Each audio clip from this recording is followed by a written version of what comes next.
Doctor Pankaj Sharma, सभी अध्यापक साथियों, इस पूरे परिसर को संचालित करने वाले सभी सम्माननीय संचालक मित्रों, मैं आप सभी का बहुत आभारी हूं। विशेष रूप से श्री कौशल किशोर जी का, जिन्होंने ये आयोजन किया और मुझे आपसे भारत और यूरोप की चिकित्सा पद्धतियों के बारे में बात करने का समय दिया। पिछले कुछ वर्षों से मैं भारत और यूरोप दोनों का अध्ययन करने का प्रयास कर रहा हूं। लगभग मुझे 10-12 वर्ष हो गए। इन 10-12 वर्षों में भारत और यूरोप के बारे में जो भी कुछ अध्ययन करने की मैंने कोशिश की, उसके लिए कुछ दस्तावेज जुटाए, कुछ डॉक्यूमेंट्स इकट्ठे किए, और वो दस्तावेज सिर्फ भारत से ही नहीं, यूरोप के भी कई देशों से लिए। धीरे धीरे दस्तावेजों की संख्या लगभग 50,000 हो गई। उनका अध्ययन और अभ्यास करके मुझे जो समझ में आया वो मैं आपसे शेयर करना चाहता हूं। हमारे भारत की जो चिकित्सा पद्धति है और यूरोप की जो चिकित्सा पद्धति है, दोनों में काफी कुछ भिन्नता है। दोनों अलग अलग हैं, और ये भिन्नता जो है वो एक विशेष कारण से है, और वो कारण ये है कि भारत की जो प्रकृति है, भारत का जो पर्यावरण है, भारत का जो वातावरण है, वो यूरोप की प्रकृति, यूरोप के पर्यावरण और वातावरण से बिल्कुल अलग है। एक देश अगर पूर्व का है तो दूसरे पश्चिम के हैं। अगर गणित से कहें तो 180 डिग्री का अंतर है। ये जो भिन्नता है भारत में और यूरोप में, यही भिन्नता जीवन के हर क्षेत्र में है। भारत एक ऐसा देश है जिसको दुनिया में समशीतोष्ण जलवायु का देश माना जाता है। समशीतोष्ण का अर्थ होता है जहां ना ज्यादा बहुत गर्मी पड़े, ना ज्यादा बहुत सर्दी हो, ना ज्यादा बरसात हो, जो भी कुछ हो वो सब समान हो। गर्मी, सर्दी, बरसात, हेमंत, शिशिर, शरद, जो भी ऋतुएं आए, जो भी जलवायु हो, वो एक जैसी हो, समान हो, अति भी ना हो और कमी भी ना हो। ऐसे देशों को समशीतोष्ण कहा जाता है। भारत के बारे में दुनिया के सभी जो विशेषज्ञ हैं मौसम विज्ञान के, वो मानते हैं कि ये समशीतोष्ण देश है। यूरोप के बारे में सभी मौसम विज्ञानी कहते हैं कि यूरोप में 2 ही मौसम होते हैं, एक तो ठंड होती है और एक भयंकर ठंड होती है। ठंड का अर्थ है जब तापमान 0 डिग्री के आसपास हो या 0 से लेके 4-5 डिग्री के बीच में रहे। भयंकर ठंड का मतलब है जब तापमान 0 से नीचे हो और -20 डिग्री सेंटीग्रेड तक हो। कभी कभी तो कुछ देश ऐसे हैं जैसे डेनमार्क, नॉर्वे, वहां -40 डिग्री सेंटीग्रेड भी हो जाए।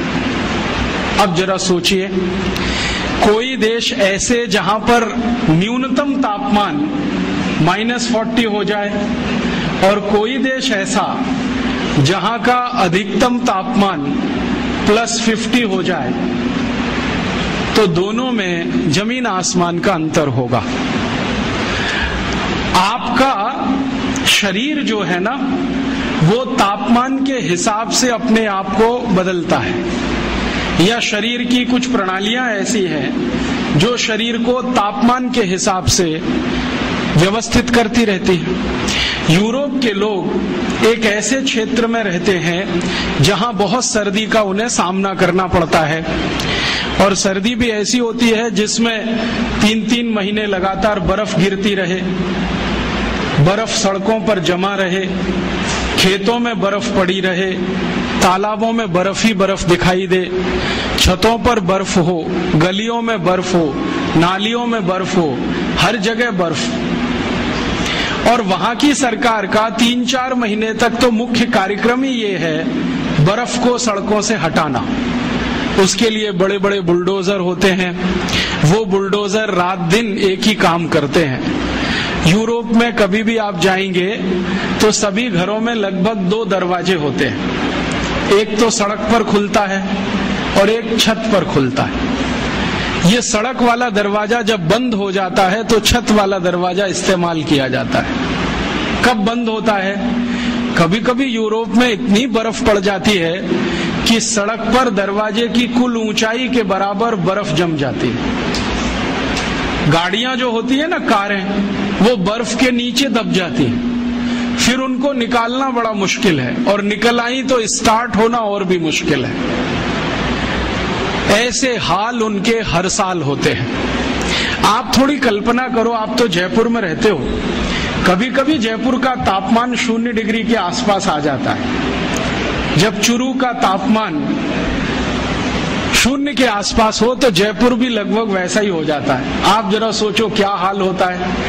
15 दिन तक हमारे देश में कोई काम ही नहीं होता है, कभी कभी 20 दिन हो जाते हैं। जब भारत के कुछ पूर्वी और उत्तरी इलाकों का तापमान 5 डिग्री, 4 डिग्री, 6 डिग्री के आसपास आ जाए, हवाई जहाज उड़ना बंद कर देते हैं। 20-25 दिनों तक फ्लाइट्स कैंसिल होती हैं या पोस्टपोन होती रहती है। इतना फॉग होता है कि कुछ दिखाई नहीं देता है। 1 मीटर आगे का कुछ पता नहीं चलता है।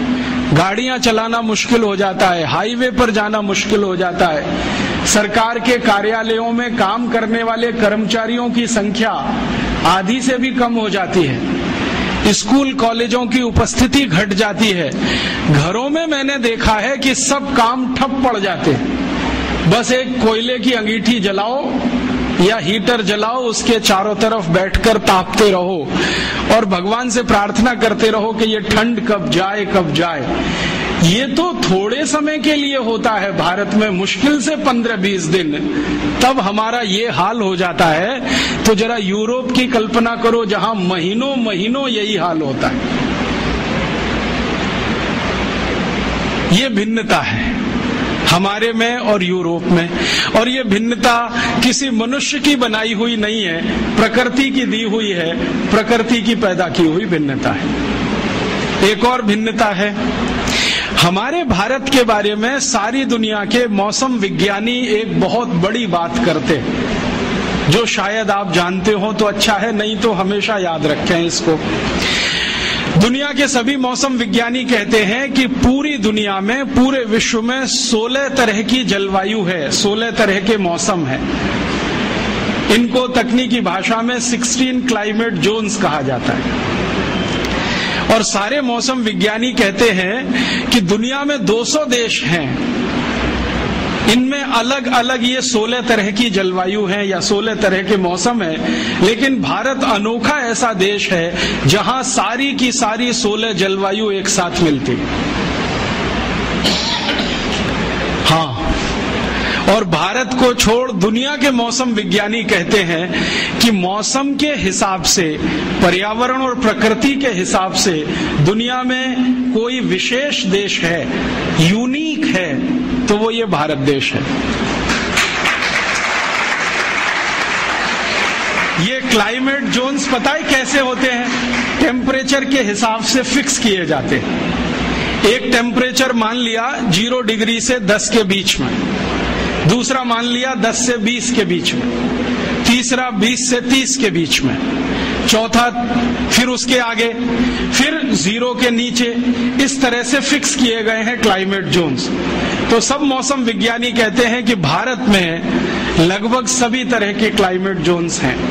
और इसको मूर्त रूप में मैं कहूं, ये तो अमूर्त बात हुई, कुछ मूर्त बात अगर कहूं तो अगर आप भारत में अफ्रीका के रेगिस्तानी जलवायु को देखना चाहें तो राजस्थान के जैसलमेर में आ जाइए, आपको अफ्रीका का रेगिस्तान वहां दिखाई दे जाएगा। अगर आप भारत में स्विट्जरलैंड की बर्फ गिरती हुई देखना चाहें तो जम्मू कश्मीर में चले जाइए, उत्तरांचल में चले जाइए, आपको वो दिखाई दे जाएगा।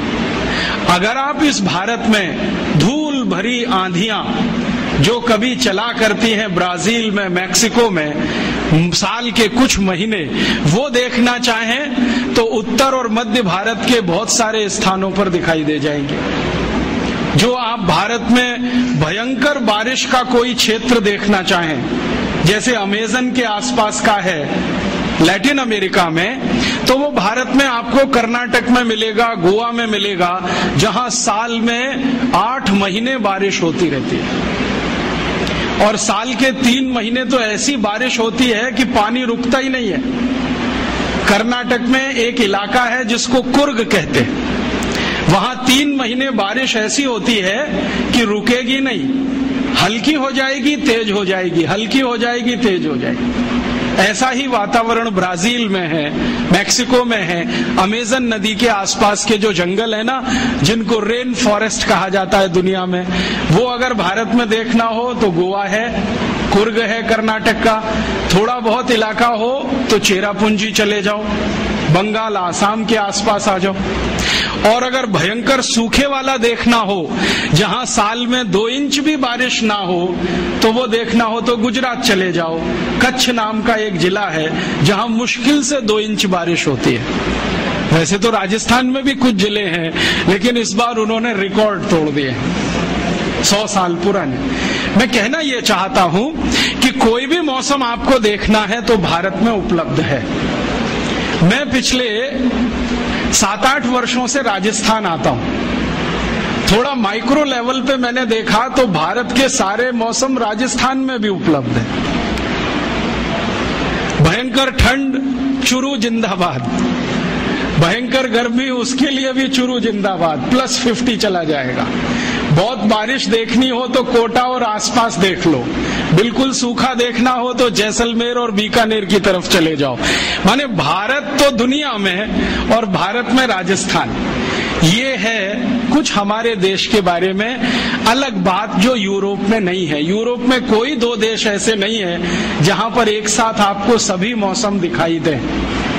इसलिए यूरोप वाले कुछ मामलों में बहुत गरीब हैं, और उनकी गरीबी यही है कि मौसम उनको अनुकूल नहीं मिला है। अब मौसम की प्रतिकूलता है वहां पर, भयंकर प्रतिकूलता है। उसी प्रतिकूलता में वो बेचारे हजारों साल से जिंदा हैं, तो उनको जिंदा रहने के लिए 2 तरह के संघर्ष करने पड़ते हैं। एक तो मौसम के साथ, जलवायु के साथ, दूसरा अपनी जिंदगी को टिकाए रखने के लिए, चलाए रखने के लिए। भारतवासी इस मामले में भाग्यशाली है कि उनको मौसम के साथ कोई बड़ा संघर्ष नहीं करना पड़ता ज्यादा। यहां तो बड़ा संघर्ष जिंदगी को चलाए रखने का ज्यादा है। यूरोप के जिन नागरिकों को हजारों साल से मौसम से लड़ना पड़ रहा है, वो लोग भी वैसे ही हो गए हैं जैसे उनका मौसम है। उनका मौसम माने ठंडा और भयंकर ठंडा, ऐसे ही वो लोग हैं, बर्फ जैसे ही हो गए। मैंने एक बार मेरे ऊपर एक छोटा सा प्रयोग किया था। बर्फ की 4 सिल्लियां मंगाई और चारों तरफ लगा के मैं बीच में बैठ गया। थोड़ी देर के बाद मैंने महसूस किया कि मेरा शरीर बर्फ जैसा ही होता जा रहा है। पैर के घुटने एकदम कड़क हो गए, पांव की उंगलियां कड़क हो गई, हिलाना भी मुश्किल, हाथ पैर की उंगलियां कड़क हो गई। फिर मैंने कहा थोड़ी देर लेट के देख लो, तो लेट गया तो सिर ऐसा ठंडा हो गया जैसे लगे कि बर्फ बांधी हो किसी ने सिर पर। तब मैंने महसूस किया कि मैं तो 1 घंटे में परेशान हो गया बर्फ की सिल्लियों के बीच में बैठकर और लेटकर।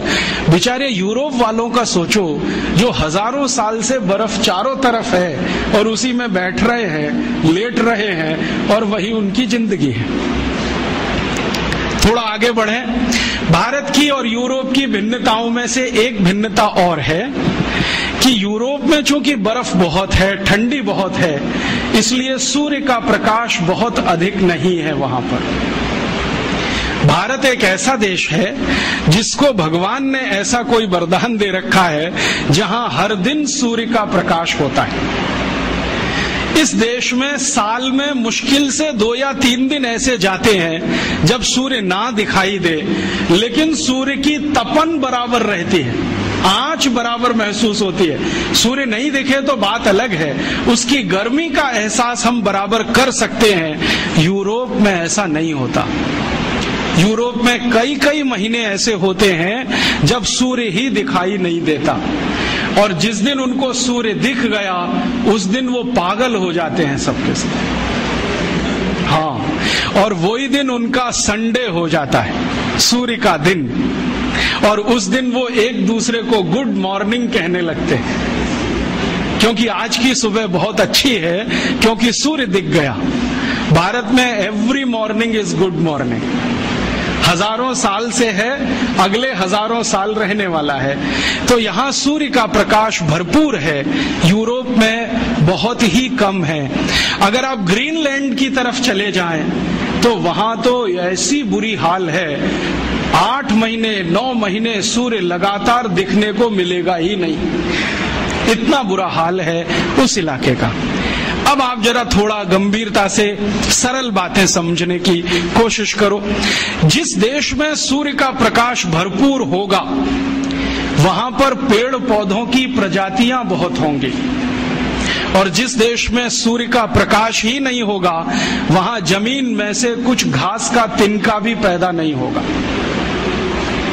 आप जानते हैं भूमि में कितना भी अच्छा बीज डालो, कितनी भी अच्छी खाद लगाओ, कितना भी सुंदर से सुंदर व्यवस्था करो उसकी, और कितनी भी अच्छी व्यवस्था करो पानी की, लेकिन जो सूर्य का प्रकाश नहीं हो और गर्मी ना मिले तो बीज में से अंकुरण नहीं होता।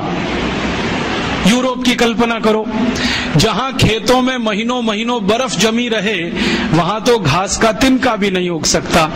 तो इसलिए यूरोप के देशों में पेड़ पौधे ज्यादा नहीं होते, अर्थात पेड़ पौधों में विविधता नहीं होती, अर्थात वहां के जंगलों में बहुत किस्म के पेड़ पौधे नहीं मिलते। ले दे के 2-4 तरह के वृक्ष यूरोप के सभी देशों में दिखाई देते। कभी कभी तो इतना तकलीफ हो जाती है कि यूरोप का एक देश छोड़ के दूसरे में घुस गए, पता ही नहीं चलता कि देश बदल गया, जब तक कि कोई बोले नहीं और समझ में नहीं आए कि ये भाषा फ्रेंच से अब जर्मन हो गई है, जर्मन से इटालियन हो गई है, इटालियन से डच हो गई है, डच से पोर्चुगीज हो गई है, फिर स्पेनिश हो गई है। तब पता चलता है कि जी हमने देश बदल दिया, वरना पेड़ों को देखकर, मनुष्यों को देखकर पता ही नहीं चलता कि हमने देश बदल दिया। पेड़ पौधे उनके यहाँ बहुत ही कम है, अर्थात अंग्रेजी का एक शब्द बायोडाइवर्सिटी उनकी बहुत खराब है, या बहुत पुअर है, या वो बायोडाइवर्सिटी में बहुत गरीब है। भारत देश में इसका उल्टा है, सूर्य का प्रकाश भरपूर है, मिट्टी यहाँ की बहुत अच्छी है, यूरोप की मिट्टी भी अच्छी नहीं है। आप जरा सोचो, अगर किसी मिट्टी पर महीनों महीनों बर्फ पड़ी रहे तो वो मिट्टी न रह के पत्थर हो जाएगी, और उस पत्थर में से कुछ भी उगना बहुत मुश्किल हो जाएगा। तो वहां की मिट्टी भी पत्थर जैसी है, यहाँ की मिट्टी एकदम नरम है, मक्खन के जैसी। भारत में कई क्षेत्रों की मिट्टी तो ऐसी है कि नंगे पांव आप खेतों में चले जाओ, घुटने तक का पैर मिट्टी में अंदर धंस जाता है, इतनी नरम, इतनी कोमल, इतनी मुलायम। अगर मिट्टी नरम है तो बारिश के पानी को ज्यादा पकड़ेगी, मिट्टी नरम है तो सूर्य का प्रकाश नीचे तक जाएगा, मिट्टी नरम है तो हवा भी अंदर तक आएगी। तो हर पेड़ के पौधे की जड़ को या बीज को भरपूर मात्रा में बारिश का पानी मिल जाता है, सूरज की धूप भी मिल जाती है और हवा भी मिल जाती है, तो उनकी जो बढ़त है, ग्रोथ है, वो बहुत अच्छी होती है। यूरोप में ऐसा कुछ भी नहीं हो पाता। तो वहां की मिट्टी भी कड़क है, पानी की व्यवस्था ठीक नहीं है, तो पेड़ पौधे बहुत कम हैं, जैव विविधता बहुत कम है, बायोडाइवर्सिटी बहुत कम है। अब जरा सोचो, जिन देशों में पेड़ पौधे ही नहीं हैं तो वहां जड़ी बूटियां भी कम होंगी, क्योंकि जड़ी बूटियां पेड़ पौधों का ही हिस्सा है। तो जिन देशों में पेड़ पौधे कम होंगे वहां की जड़ी बूटियां कम होंगी, और अगर जड़ी बूटियां बहुत कम हैं तो वहां आयुर्वेद नहीं होगा। वो कितनी भी ताकत लगा लें वहां आयुर्वेद नहीं होगा। अगर उनको अपने यहाँ आयुर्वेद चलाना है तो वो भारत की मदद से ही चलेगा, उनकी अपनी ताकत नहीं है उन जड़ी बूटियों को पैदा करने की। हमारे बहुत सारे मित्र कहते रहते हैं, देखो राजीव भाई, यूरोप में आजकल आयुर्वेद का बहुत प्रचार हो रहा है, अमेरिका में भी हो रहा है। हाँ, वो हो रहा है भारत से ले जाई गई जड़ी बूटियों के आधार पर, या भारत के पड़ोसी देश चीन से मंगाई गई जड़ी बूटियों के आधार पर। आप सोचेंगे और हैरान हो जाएंगे, यूरोप और अमेरिका के सभी देश एक साल में 2500 अरब डॉलर की जड़ी बूटियां भारत और चीन से खरीदते, क्योंकि उनके यहाँ वो होती नहीं है। होगी कहाँ से? उसको होने के लिए जो मौसम की अनुकूलता चाहिए वो उनके पास है नहीं। तो जड़ी बूटियां होंगी नहीं तो उस देश में आयुर्वेद कहाँ से आएगा? उस देश में चरक संहिता कैसे लिखी जाएगी? तो आप ये मान लो कि मौसम ने उनको बेगाना बना दिया, गरीब बना दिया। वहां ऐसा कुछ भी नहीं है जो भारत में हमको दिखाई देता है। अब भारत में आ जाएं, यहाँ वो सब कुछ है। मौसम की अनुकूलता है, प्रकृति की अनुकूलता है, ईश्वर की कोई विशेष कृपा है जो इसी देश में 16 जलवायु हैं। ये सब होने से हमारे यहाँ बहुत कुछ होगा, जड़ी बूटियां होंगी। एक बार क्या हुआ, मैं उड़ीसा गया था। उड़ीसा में एक पर्वत है, उसका नाम है गंधमार्दन पर्वत। इसका जिक्र हमारे रामचरितमानस में भी है, वाल्मीकि रामायण में भी है, और सबसे अच्छा सुंदर वर्णन इसका रघुवंशम में है, कालिदास ने किया है, गंधमार्दन पर्वत। तो जहां ये गंधमार्दन पर्वत उड़ीसा में है, मैं वहीं गया था।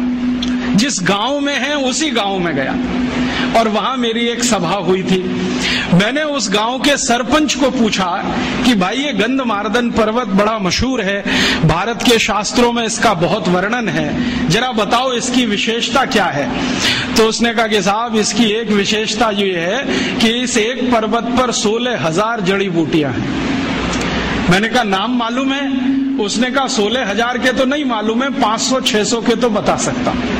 फिर मैंने कहा किसको मालूम है? तो कहता मेरे दादाजी को 1000-1200 का मालूम है। दादाजी के दादाजी मिल गए तो शायद 2-2,500 का मालूम हो जाएगा। लेकिन एक ही गांव के छोटे से एक पर्वत पर 16,000 जड़ी बूटियां। तो मैं वहीं नजदीक में एक जिला है, वो जिले का नाम है कालाहांडी, भवानीपट्टनम उसका जिला केंद्र है। दौड़कर गया और वहां के जितने भी बॉटनी के प्रोफेसर्स थे सबको मैं मिला। तो उन्होंने कहा हाँ, ये बात सही है। एक एक प्रोफेसर बोलता है कि मैंने लिस्टिंग किया है, तो कोई प्रोफेसर के पास 2,500 जड़ी बूटियों का लिस्टिंग है, किसी के पास 3,000 का है।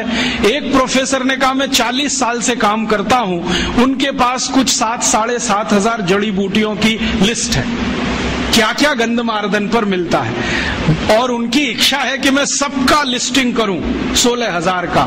लेकिन वो कहते हैं कि शायद 2 जन्म इसमें लग जाएंगे, एक जन्म में ये होने वाला नहीं है। आप सोचो, गंधमार्दन पर्वत एक भारत के जिले के एक गांव के नजदीक का छोटा सा पहाड़, वहां पर इतनी जड़ी बूटियां, तो संपूर्ण भारत का जो मुकुट है हिमालय, उसकी कल्पना करो।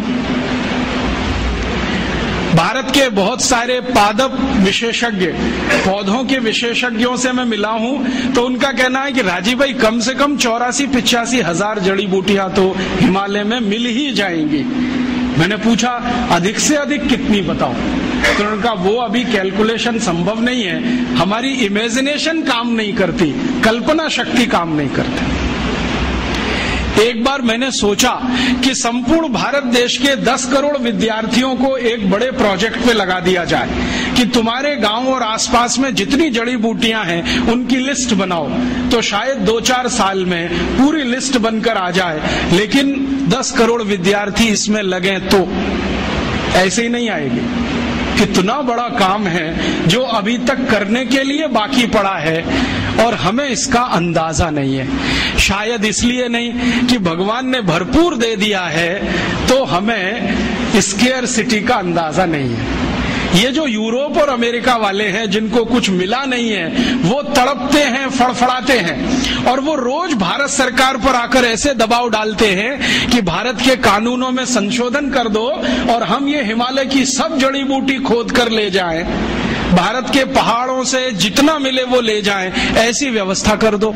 और इसी व्यवस्था के लिए उन्होंने गेट करार नाम का एक अंतर्राष्ट्रीय समझौता भारत से करा लिया है, जिसमें से रास्ते खुल जाएं ताकि भारत की बेशकीमती जड़ी बूटियां बिना किसी अवरोध के भारत के बाहर चली जाए।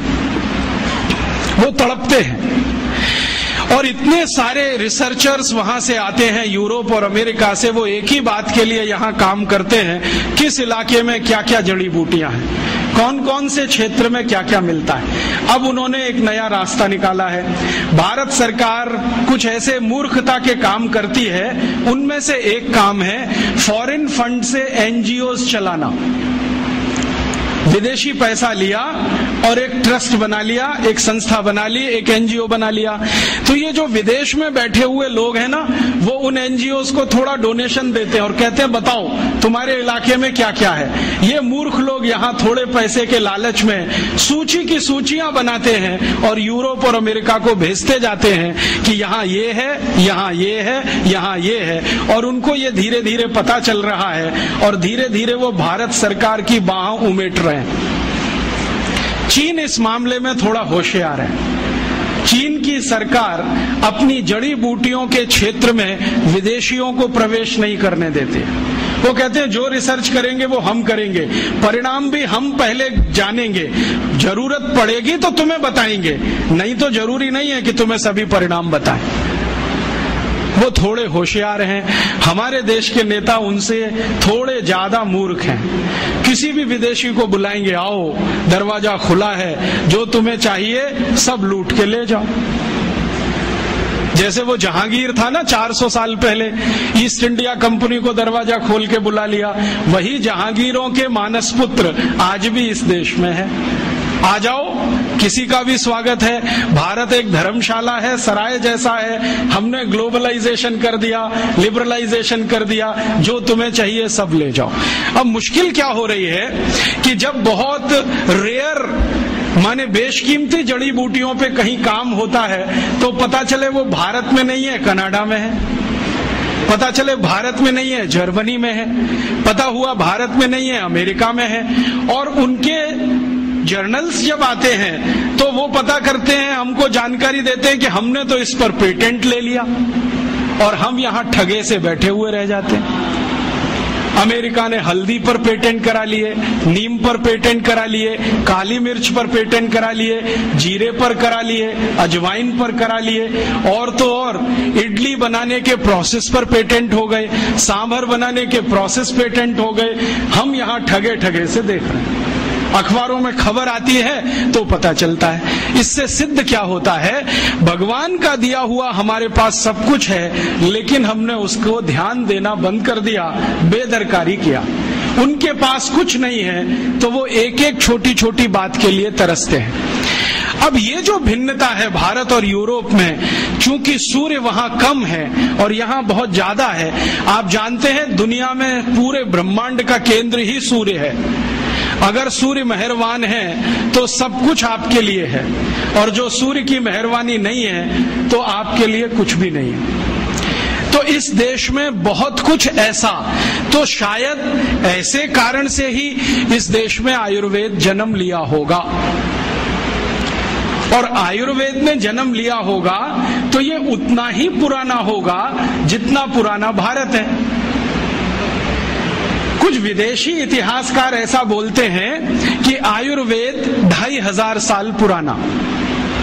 कुछ जर्मन्स लोगों ने बोलना शुरू किया भारत का आयुर्वेद 3500 साल पुराना। कुछ ने बोलना शुरू किया भारत का आयुर्वेद 10,000 साल पुराना।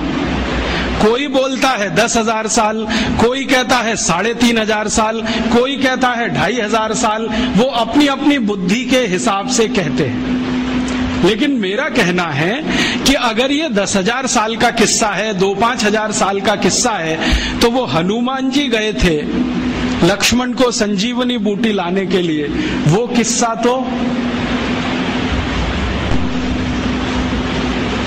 और हनुमान जी का किस्सा हम सब जानते हैं। संजीवनी उनको पहचान में नहीं आई तो पर्वत ही उखाड़ के ले आए। तो जो वैद्य थे ना राम जी की सेना के, जिनका नाम था सुषेण, तो वैद्य सुषेण ने कहा मैंने तुमसे एक बूटी मंगाई थी। तो उन्होंने कहा वैद्य जी मुझे समझ में नहीं आती, मैं पर्वत ले आया। और ये कहानी आगे बढ़ती है रामचरितमानस में तो नहीं, रघुवंशम में, कि उस एक छोटे से पर्वत के टुकड़े से कुछ 1200 औषधियां वैद्य सुषेण ने निकाली थी। और उन्हीं औषधियों की ताकत से रामचंद्र जी ने रावण से युद्ध किया था और युद्ध में घायल अपने सभी सैनिकों को रात भर में दवाओं का लेपन करके अगले दिन फिर लड़ने के लिए तैयार कर दिया था। तो हम कैसे कहें कि ये आयुर्वेद 2000 साल 5000 साल, भगवान श्री राम को ही 8.5 लाख साल से ज्यादा हो गए अगर हम हिसाब निकालें। और जो भगवान राम के पहले की बात करें तो भगवान राम खुद ही कह रहे हैं कि मेरे जो पूर्वज थे रघु, दिलीप, वो सभी आयुर्वेद के ज्ञाता थे, माने जड़ी बूटियों का उनको ज्ञान था। अगर राम के पूर्वज उनको भी जड़ी बूटियों का ज्ञान था तो बढ़ते चले जाएं तो ये समय की सीमा तो रुकती नहीं। तब मैंने अपने मन में संतोष के लिए ये तय मान लिया है कि ये भारत की जड़ी बूटियों का विज्ञान या आयुर्वेद उतना ही पुराना है जितना भारत है। अब भारत की उम्र अगर हम जैन शास्त्रों के हिसाब से निकालें तो भगवान आदिनाथ से शुरू होती है। और भगवान आदिनाथ का समय 1-2 साल का नहीं, 1-2 हजार साल का नहीं, कुछ करोड़ वर्षों का है। तो भारत भी कुछ करोड़ वर्षों का है, तो भारत की जड़ी बूटियां भी करोड़ वर्षों की होंगी। क्योंकि भारत में एक चीज जो निश्चित है, बाकी बहुत सारी चीजें बदली होंगी, सूर्य का प्रकाश। ये भगवान आदिनाथ के जमाने में भी होगा और आज सन 2006 में भी है। इस सूर्य के प्रकाश के कारण जैव विविधता, बायोडाइवर्सिटी उस समय भी रही होगी जो आज है। आज शायद कमी आई है, उस समय इससे भी ज्यादा रही होगी, क्योंकि हमने आज जो विकास का रास्ता अपनाया है उसमें इस जैव विविधता का ही, बायोडाइवर्सिटी का ही सबसे ज्यादा नाश हो रहा है। अब थोड़ा आगे बढ़ें कि भारत और यूरोप में ये अंतर है। अब उनके पास तो ज्यादा कुछ है नहीं, पेड़ पौधों के नाम पर, जड़ी बूटियों के नाम पर, तो दुनिया से जो मिलेगा उसी से वो अपना काम चलाएंगे। हमारे पास चूंकि सब कुछ है इसलिए हमें दुनिया में कहीं जाने की जरूरत नहीं पड़ेगी। इसलिए भारत के जितने महान लोग हुए जिनके नाम आप सब सुनते हैं, जैसे एक बड़े महर्षि हुए भरद्वाज, जिनको इस देश में आयुर्वेद के सबसे बड़े ज्ञाता के रूप में जाना जाता है, या बड़े एक महर्षि हुए चरक, एक थे सुश्रुत, जमदग्नि, काश्यप, ये सब लोग तो आज के नहीं हैं, कुछ तो हजारों साल के हैं, कुछ लाखों साल के हैं। तो इनके पास ये सब ज्ञान जो उपस्थित हुआ वो प्रकृति ने मदद की होगी और इसलिए इतना सब हो गया। अब वहां पर यूरोप में तो ये कुछ है नहीं, तो वहां किस तरह की चिकित्सा आई होगी, एक उदाहरण देता हूं। ये जो आधुनिक चिकित्सा है, मॉडर्न मेडिसिनल सिस्टम, जिसका पर्यायवाची इस समय है एलोपैथी, इस एलोपैथी का जनक माना जाता है एक ग्रीक व्यक्ति हिप्पोक्रेटिस। आप जानते हैं उसकी फिलॉसफी क्या है? मैंने हिप्पोक्रेटिस की बायोग्राफी पढ़ी, ऑटोबायोग्राफी, जो उसने ग्रीक में लिखी थी। बाद में अंग्रेजी हुआ, फ्रेंच हुआ, कई भाषाओं में तर्जुमा हुआ, ट्रांसलेशन हुआ, कई लोगों ने उस पर टिप्पणियां लिखी हैं। उसकी फिलॉसफी जरा सुनिए। वो ये कहता है कि शरीर में कोई रोग आ गया तो अब इसको दूर करने का एक ही उपाय है कि आपका जो रक्त है ना, ये प्रदूषित हो गया, इसको निकाल दो शरीर से, इसको निकाल दो। इसके अलावा कुछ और मालूम ही नहीं उसको कि कुछ कर सकते हैं क्या। तो उसने ले दे के एक सिद्धांत बनाया कि आपको बुखार हो गया तो रक्त प्रदूषित हो गया, इसको निकाल दो। आपको जुकाम हो गया, रक्त प्रदूषित हुआ, इसको निकाल दो। आपको फोड़ा हो गया, रक्त प्रदूषित हुआ, इसको निकाल दो। माने जो भी कुछ है वो निकाल दो, ठीक है। और यही शायद हिप्पोक्रेटिस के वंशज हैं जो आज किसी का गर्भाशय निकाल देते हैं, किसी का गॉल ब्लैडर निकाल देते हैं, किसी की किडनी निकाल देते हैं, किसी का कुछ भी निकाल देते हैं।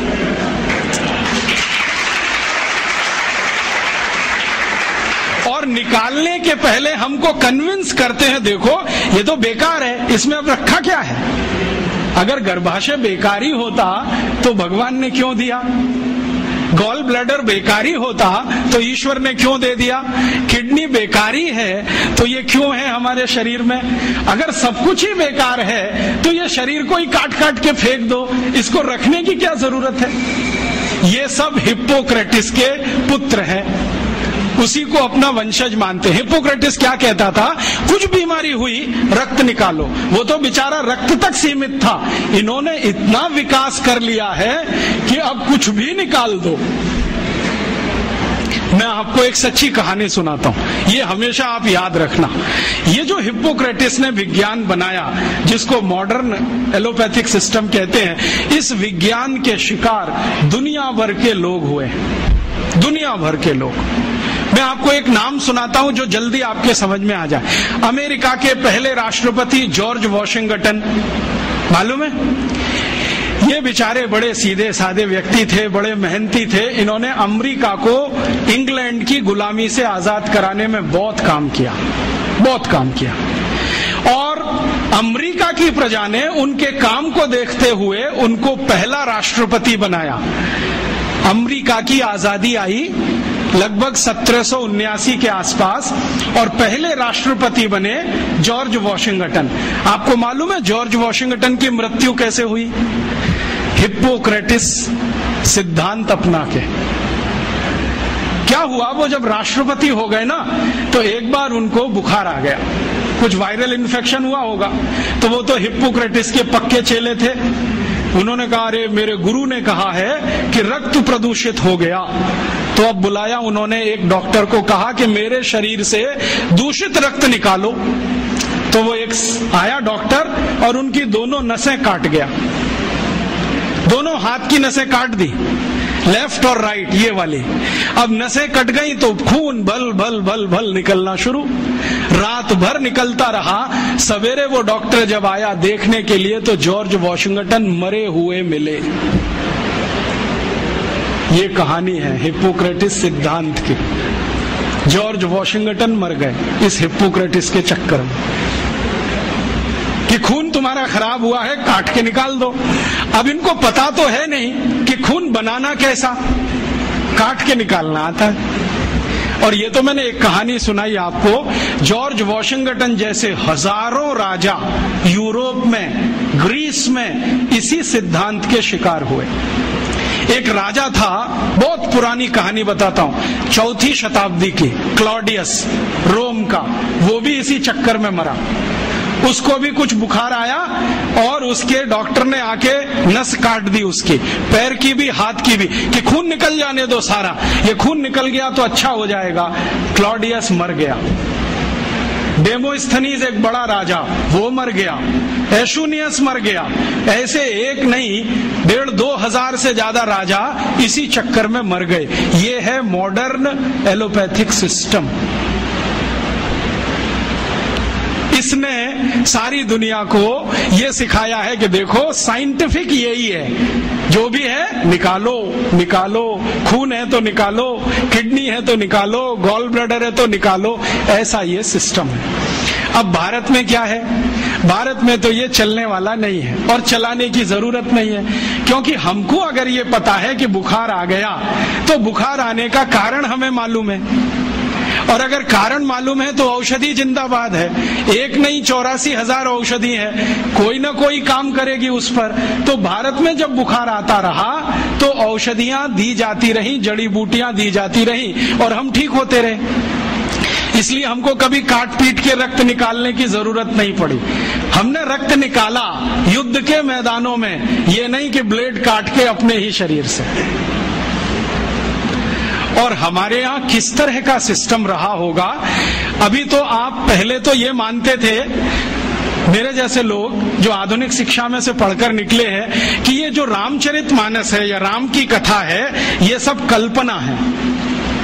और हमारे देश में ये जो वामपंथी लोग हैं ना, लेफ्टिस्ट, वो बहुत चिल्लाते हैं इसमें क्या धरा है, ये तो सब कपोल कल्पना है। लेकिन अभी उन्हीं के मालिकों ने, यूरोप और अमेरिका के बड़े वैज्ञानिकों ने, जो नासा में काम करते हैं, उन्होंने सिद्ध किया है कि ये सब सत्य है। आपको मालूम है, थोड़े दिन पहले नासा ने कुछ फोटोग्राफ्स रिलीज किए और वो फोटोग्राफ्स भारत के भगवान श्री राम के बनाए हुए समुद्र सेतु के बारे में है। मेरे पास भी वो आए हैं। मेरा एक दोस्त नासा में काम करता है, उसने कहा मैं तुम्हें भी भेजता हूँ। बहुत सुंदर फोटोग्राफ्स हैं, सैटेलाइट से उतारे गए हैं, कैमरे से नहीं। और उन फोटोग्राफ से पता चलता है कि आज से इतने लाख वर्ष पहले श्री राम जी ने लंका जाने के लिए पुल बनाया था। वो पुल आज भी सुरक्षित है। बस इतना ही अंतर है कि पहले वो समुद्र के ऊपर था, अब समुद्र में नीचे है। नीचे कैसे चला गया? हो सकता है पिछले कुछ लाख वर्षों में 2-4 हजार बार सुनामी आ गया हो, और सुनामी आता है तो मंजिलों मंजिलों बिल्डिंग डूब जाती है, तो ये पुल भी डूब गया हो। लेकिन डूबने के बाद भी वो टूटा नहीं है, सुरक्षित है। और फोटोग्राफ्स बताते हैं, और वो साफ दिख रहा है। मेरे पास दुर्भाग्य है कि एलसीडी प्रोजेक्टर में ही नहीं आपको दिखाता, मेरे लैपटॉप में ये सभी फोटोग्राफ्स हैं। वो बताता है फोटोग्राफ्स की पत्थर है ना, उनको कीलों से जोड़ा गया है। कीले होते हैं, और कीले इस मेटल के हैं जो लाखों साल में भी पानी में रह के क्षरण नहीं हुए। कहीं कहीं पत्थर के बीच में चूना लगाया गया है, वो साफ दिखता है। सीमेंट कहीं नहीं है, क्योंकि सीमेंट था भी नहीं। तो चूने और कीले से जोड़े हुए पत्थर अभी तक सुरक्षित हैं, टूटे नहीं है। और उससे भी बड़ी बात यह है कि उस पूरे पुल पर क्रैक नहीं है, कहीं भी एक क्रैक भी नहीं है। हम सीमेंट की अच्छी से अच्छी बिल्डिंग बनाते हैं और आरसीसी का लेंटर डालते हैं, 2-4 साल में ही क्रैक्स आ जाते हैं, लेकिन उसमें कोई क्रैक भी नहीं है। और उसकी एक और बड़ी विशेषता है कि वो पुल जो है ना, जेड शेप में है पूरा। जेड बनाते ना अंग्रेजी का, ऐसे है पुल। अभी जो पुल बनते हैं वो स्ट्रेट लाइन होती है, एक सीधी रेखा में दीवार खड़ी करते हैं तो डैम बन जाता है, वही पुल जैसा हो जाता है डैम की दीवार। वो जो है ना, ऐसे बनाया गया। क्यों? शायद इसलिए कि समुद्र के पानी का प्रेशर बहुत होता हो, तो उस प्रेशर को इक्वली डिस्ट्रीब्यूट करना हो, तो ये शेप सबसे अच्छा है।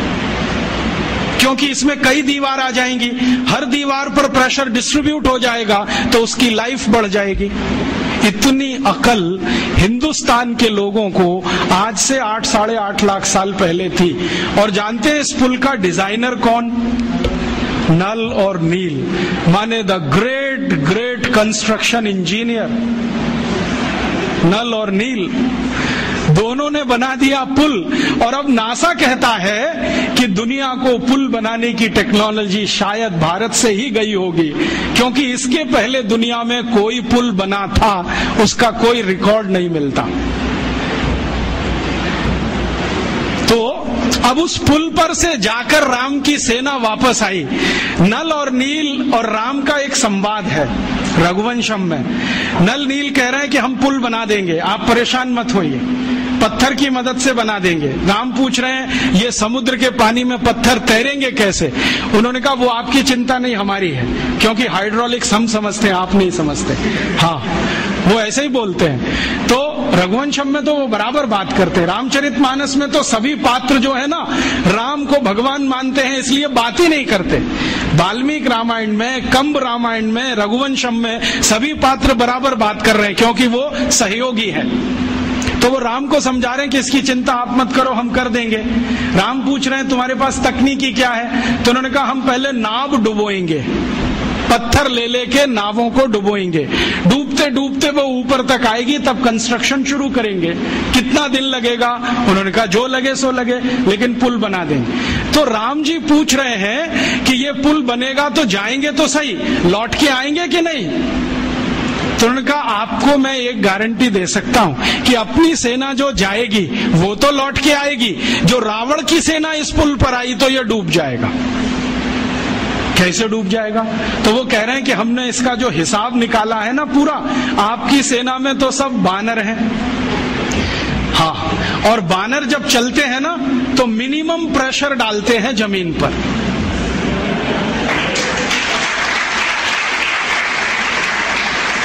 आपने देखा है ना, उनके पंजे भगवान ने कुछ ऐसे बनाए हैं कि उनका जमीन पर पंजे का टिकना बहुत कम दबाव डालता है, और वो ऐसे अद्भुत ऊर्जा के मालिक हैं सब बानर कि जैसे ही पंजा टिका तुरंत जंप कर देते हैं, और वो कंटिन्यू जंप कर सकते हैं, 1 किलोमीटर तक कर सकते हैं, 2 किलोमीटर तक कर सकते हैं। तो नल नील कह रहे हैं कि हमने पुल का डिजाइन ऐसा रखा है कि ये बानर जंप करके तो निकल जाएंगे सबके सब, जो रावण की सेना आई तो ये डूब जाएगा, क्योंकि रावण की सेना में सब राक्षस हैं, राक्षस शरीर में भारी हैं, भारी होने के साथ दबाव ज्यादा डालते हैं, तो ये पुल टूट जाएगा, वो मर जाएंगे। इसलिए युद्ध में हम विजयी होंगे, हारने का चांस नहीं। इस क्वालिटी की चीजें हैं। अब ये क्वालिटी किसी देश में आई हो तो मैं मान सकता हूं कि उस पुल को बनाने का मटेरियल उस जमाने में रहा हो, और उस पुल को बनाने वाले जो लोग रहे, नल नील जैसे पता नहीं कितने, उनको और भी बहुत कुछ ज्ञान आता हो, क्योंकि पुल बनाने में जो उन्होंने चूना घिसा है उसमें कई तरह की जड़ी बूटियां भी मिलाई गई, उनको जड़ी बूटियों का भी ज्ञान हो। तो इससे यह सिद्ध होता है कि उस जमाने का कंस्ट्रक्शन इंजीनियर जड़ी बूटियों का भी ज्ञाता होता होगा, हो सकता है आयुर्वेद भी उसको आता होगा। और राम की सेना में तो वैद्य सुषेण तो मुख्य वैद्य हैं, लेकिन राम जी की सेना में तो थोड़ी बहुत वैद्य की सब कर लेते, सीता जी भी कर लेती, उनको भी जड़ी बूटियों का ज्ञान, लक्ष्मण भी कर लेते हैं, राम खुद सीख गए हैं बहुत कुछ। तो इन घटनाओं से मैं कहना एक ही बात चाहता हूं कि शायद ये लाखों साल पुरानी विद्या है, ये 10-20 हजार साल की विद्या नहीं है। और ये लाखों साल पुरानी विद्या टिकी कैसे, आज तक जिंदा है। आज भी हम उन औषधियों का नाम जानते हैं जिनको राम जी जानते थे, वो नाम वैसे के वैसे ही चले आ रहे हैं। तो ये कैसे संभव हुआ? ये ऐसे संभव हुआ होगा कि इस विद्या को भारत के लोगों ने जीवन विद्या बना लिया होगा। जीवन विद्या माने जिंदगी के हर क्षेत्र से जुड़ी हुई, और इसको जीवन विद्या बनाया होगा, तभी इसका नाम आयुर्वेद पड़ा होगा। ये आयु का विज्ञान है, चिकित्सा का नहीं है, रोगों का नहीं है, जीवन का विज्ञान है। और ये जीवन का विज्ञान सिखाया गया होगा पीढ़ी दर पीढ़ी, पीढ़ी दर पीढ़ी, पीढ़ी दर पीढ़ी। और ये शायद घरों में ही संभव है, क्योंकि घर में ही ज्यादा समय लोगों का बीतता है। तो शायद हर घर भाषी को ये ज्ञान मालूम होगा। पीढ़ी दर पीढ़ी वो ज्ञान जो आया वो आज तक चला आया, और इतना अद्भुत है कि हमारे दादा दादी, नाना नानी, चाचा चाची, मामा मामी, मौसा मौसी सब इससे भरपूर हैं, सबके पास ये भंडार के रूप में है।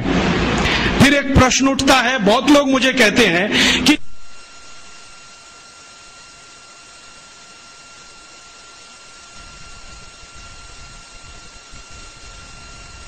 हमारे यहाँ लाखों साल ऐसे चला आया परंपरा से, तो पिछले 1000 साल में ये डूब कैसे गया? इसका महत्व कैसे कम हो गया? कारण क्या रहा इसका? इसका कारण एक कहानी है। अंग्रेज आ गए, अंग्रेजों से पहले फ्रांसीसी आए, उनसे पहले पुर्तगाली आए, पुर्तगालियों से पहले मुगल आए, उनसे पहले हूण आए, शक आए, सबने लूटा इस देश को। और जो बाहर से आया हुआ लुटेरा होता है ना, उसका एक ही धर्म है कि वो यहाँ से जो भी कुछ है लूट कर ले जाए। और वो यहाँ से जो भी कुछ लूट कर ले जाए, उसके लिए आवश्यक है कि जिसका वो धन और संपत्ति है वो उसको लूटने के लिए छोड़े। तो हमने शायद ये लूटने के लिए छोड़ा होगा और उन्होंने इसको लूट लिया होगा। हमने इसको लूटने के लिए क्यों छोड़ा होगा? कोई तो कारण होगा इसके पीछे। तो बहुत दिनों से सोचते सोचते मैं एक नतीजे पे पहुंचा हूं कि शायद एक कारण ये रहा हो कि हमने प्रकृति की दी गई इस संपदा को अपने पास इतनी अधिक मात्रा में उपलब्ध होने पर मान लिया कि हम तो सुरक्षित हैं। जैसे घर में बहुत सारा धन धान्य हो ना, तो गरीबी की कल्पना नहीं आती। घर में बहुत सारा पैसा हो ना तो बेरोजगारी की कल्पना नहीं आती। घर में सब कुछ भरा पूरा हो तो अभाव का जीवन क्या होता है पता ही नहीं है। तो यहाँ सब भरा पूरा था, हमें कल्पना ही नहीं थी कि एक दिन ये लुटते लुटते इतना कम हो सकता है कि हमारे लिए विदेशों से लाना पड़े। ये एक कारण रहा हो।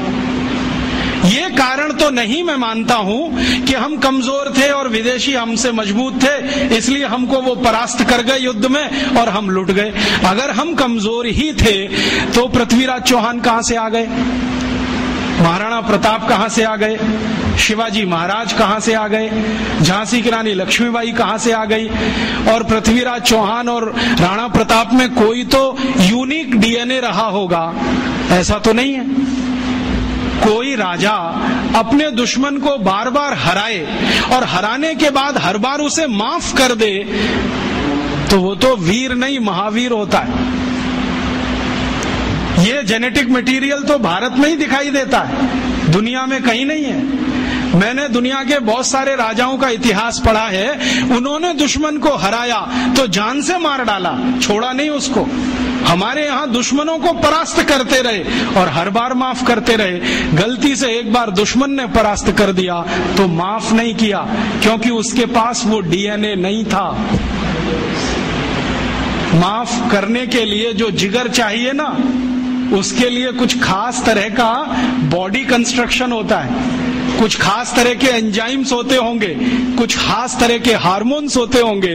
तो पृथ्वीराज चौहान में तो होंगे, उनके दुश्मन में नहीं रहे होंगे। तो हम कमजोर तो नहीं थे, हमारा इतिहास बार बार बताता है कमजोर तो नहीं थे, ताकतवर तो थे। तो फिर परास्त कैसे हुए, हारे कैसे? शायद इसी से जो पृथ्वीराज चौहान की कहानी बताती है कि दुश्मन को हराया छोड़ दिया। हमारे शास्त्रों में एक मंत्र है, वो है तो संस्कृत में, मैं सीधे हिंदी में बताता हूं। वो मंत्र ये कहता है कि दुश्मन को, आग को, कर्जे को और बीमारी को कभी नहीं छोड़ना चाहिए। दुश्मन को, आग को, बीमारी को और कर्जे को कभी अधूरा नहीं छोड़ना चाहिए। दुश्मन को अगर छोड़ दिया तो वो ही मारेगा। फिर भारत की आजादी के पिछले 60 साल का इतिहास गवाह है, हर बार पाकिस्तान को हराया, हर बार हमने छोड़ा। 48 में हराया, छोड़ दिया। 65 में हराया, लाहौर तक हम पहुंच गए, फिर छोड़ दिया। 71 में हराया, फिर छोड़ दिया। कारगिल में हराया, फिर छोड़ दिया। और आज वही पाकिस्तान नाग बन के डस रहा है, हर तीसरे दिन बम ब्लास्ट करा रहा है इस देश में। तो शास्त्र का मंत्र है, मेरा नहीं है, कि दुश्मन को छोड़ना नहीं चाहिए कभी भी। अगर हाथ में आ गया, खत्म कर दो। और शायद यही बात भगवत गीता में कृष्ण भी अर्जुन को समझा रहे हैं, छोड़ो मत इनको। अगर जो तुमने छोड़ दिया तो ये विष बीज की तरह से फैलेंगे, पूरे देश में अधर्म की स्थापना कर देंगे। इसलिए कौरवों को छोड़ो मत, इनके अंतिम व्यक्ति तक संहार करो। शायद कृष्ण को शास्त्रों का ज्यादा ज्ञान रहा होगा, पृथ्वीराज चौहान को उतना नहीं रहा होगा। कृष्ण को ये जो ज्ञान था शास्त्रों का, उसी का अंतिम परिणाम था कि कौरवों में से कोई बचा नहीं। शायद पृथ्वीराज चौहान को ये ज्ञान किसी ने दिया होता तो मोहम्मद गौरी पहली बार में ही खत्म हो गया होता और भारत का इतिहास कुछ और ही होता। तो ये ज्ञान की कुछ कमी रह गई। और आज के व्यवहारिक जीवन में भी हम जानते हैं कि अगर आपने आग को जलता हुआ छोड़ दिया तो वो घर को जला देगी, गांव को भी जला देगी। अगर कर्जे को बकाया छोड़ दिया तो वो कर्जा आपको जिंदगी भर के लिए जर खरीद गुलाम बना देगा। और जो बीमारी को थोड़ा भी छोड़ दिया तो वो आपको पता नहीं किस स्वरूप में पटक देगी ले जाके। तो ये ज्ञान की कुछ कमी आई होगी हम में, शायद हजारों साल की गुलामी में ज्ञान कम हो जाता होगा। मेरे एक गुरु हैं जिनका नाम है श्री धर्मपाल, बहुत बड़े इतिहासकार हैं। वो बार बार मुझे ये कहते हैं कि देखो, जिस देश में गुलामी आ जाती है, जिस समाज में गुलामी आ जाती है, उस समाज का सब कुछ चला जाता है। उनका ज्ञान चला जाता है, उनकी परंपराएं चली जाती हैं, मान्यताएं चली जाती हैं, व्यवस्थाएं टूट जाती हैं, सब कुछ चला जाता है। तो शायद 1200 साल की गुलामी ने ज्ञान में कुछ कमी लाई हो और ये हम सोचना भूल गए हों कि दुश्मन को अधूरा मत छोड़ो। इसी कारण से हम परास्त हुए, बाकी कोई दूसरा कारण नहीं था। ईस्ट इंडिया कंपनी से भारत के राजाओं के जो संघर्ष है ना, उसमें भी यही कहानी दिखाई देती है। 1825 में दक्षिण भारत में एक बड़ी रानी है जिसका नाम है कित्तूर चेन्नम्मा। वो अंग्रेजों को परास्त करती है, युद्ध में हराती है और उनको बाइज्जत बरी कर देती है कि जाओ तुम। दक्षिण भारत का एक राजा है हैदर अली, जो बार बार अंग्रेजों को हराता है, हर बार छोड़ देता है। उसी का बेटा है टीपू सुल्तान, बार बार हराता है, छोड़ देता है, लेकिन एक बार टीपू सुल्तान हार जाता है तो अंग्रेज उसका मर्डर कर देते हैं, छोड़ते नहीं। तो हम अपने ज्ञान से कहीं वंचित हुए होंगे। दुश्मन को छोड़ना जो हमने सीख लिया, शायद वो हमारी पराजय का बड़ा कारण था। और उस पराजय में हमारे यहाँ सब कुछ चला गया, ज्ञान चला गया तो जड़ी बूटियां भी चली गई होंगी, हमारी शिक्षा भी गई होगी, व्यवस्थाएं भी गई होंगी। और फिर जो आधुनिक समय है पिछले 300 साल का, इसमें हम कितने पिछड़ गए अपने इस ज्ञान से। ये ऐसे पिछड़ गए, मुझे भारत के एक वैज्ञानिक हुए बहुत बड़े व्यक्ति प्रोफेसर जगदीश चंद्र बोस की एक छोटी सी घटना आपको सुनानी है। आप जानते हैं प्रोफेसर बोस का काम क्या था? उन्होंने आधुनिक जगत में यह सिद्ध किया कि पेड़ पौधों में जीवन होता है और उनकी इसी खोज पर उनको नोबेल पुरस्कार मिला। जब वो ये प्रयोग कर रहे थे कि पेड़ पौधों में जीवन होता है, तो उन्होंने अपने हाथों से लिखे हुए लेखों में ये कहा है कि मैंने मेरे घर में कुछ पौधे रखे, आधे आधे उनका बंटवारा किया, एक हिस्से में कुछ पौधे, दूसरे हिस्से में कुछ पौधे। अब प्रोफेसर बोस क्या करते थे, सवेरे ही सवेरे सोकर उठें तो एक हिस्से के पौधों को जाकर गालियां देते थे। तुम नालायक हो, निकम्मे हो, नकारा हो, तुम्हारा रंग अच्छा नहीं, रूप अच्छा नहीं, तुम्हारे अंदर कोई गुण नहीं है, तुम ऐसे हो, तुम वैसे हो, सब गालियां देना। और दूसरी तरफ के जो पौधे थे उनको वो प्रशंसा करते थे, तुम बहुत अच्छे हो, बहुत सुंदर हो, तुम्हारे गुण बहुत अच्छे हैं, रूप रंग बहुत अच्छा है, तुम तो गुणों की खान हो, ऐसा ऐसा रोज बोलते थे। फिर प्रोफेसर साहब खुद अपने लेख में लिखते हैं 6 महीने तक उन्होंने ये किया और दोनों ही पौधों को पानी बराबर दिया, खाद बराबर दिया, समय पर सब कुछ दिया, लेकिन कुछ पौधों को गालियां दी और कुछ को प्रशंसा किया। 6 महीने के बाद परिणाम ये हुआ कि जिन पौधों को गालियां दी गई वो सब सूख गए,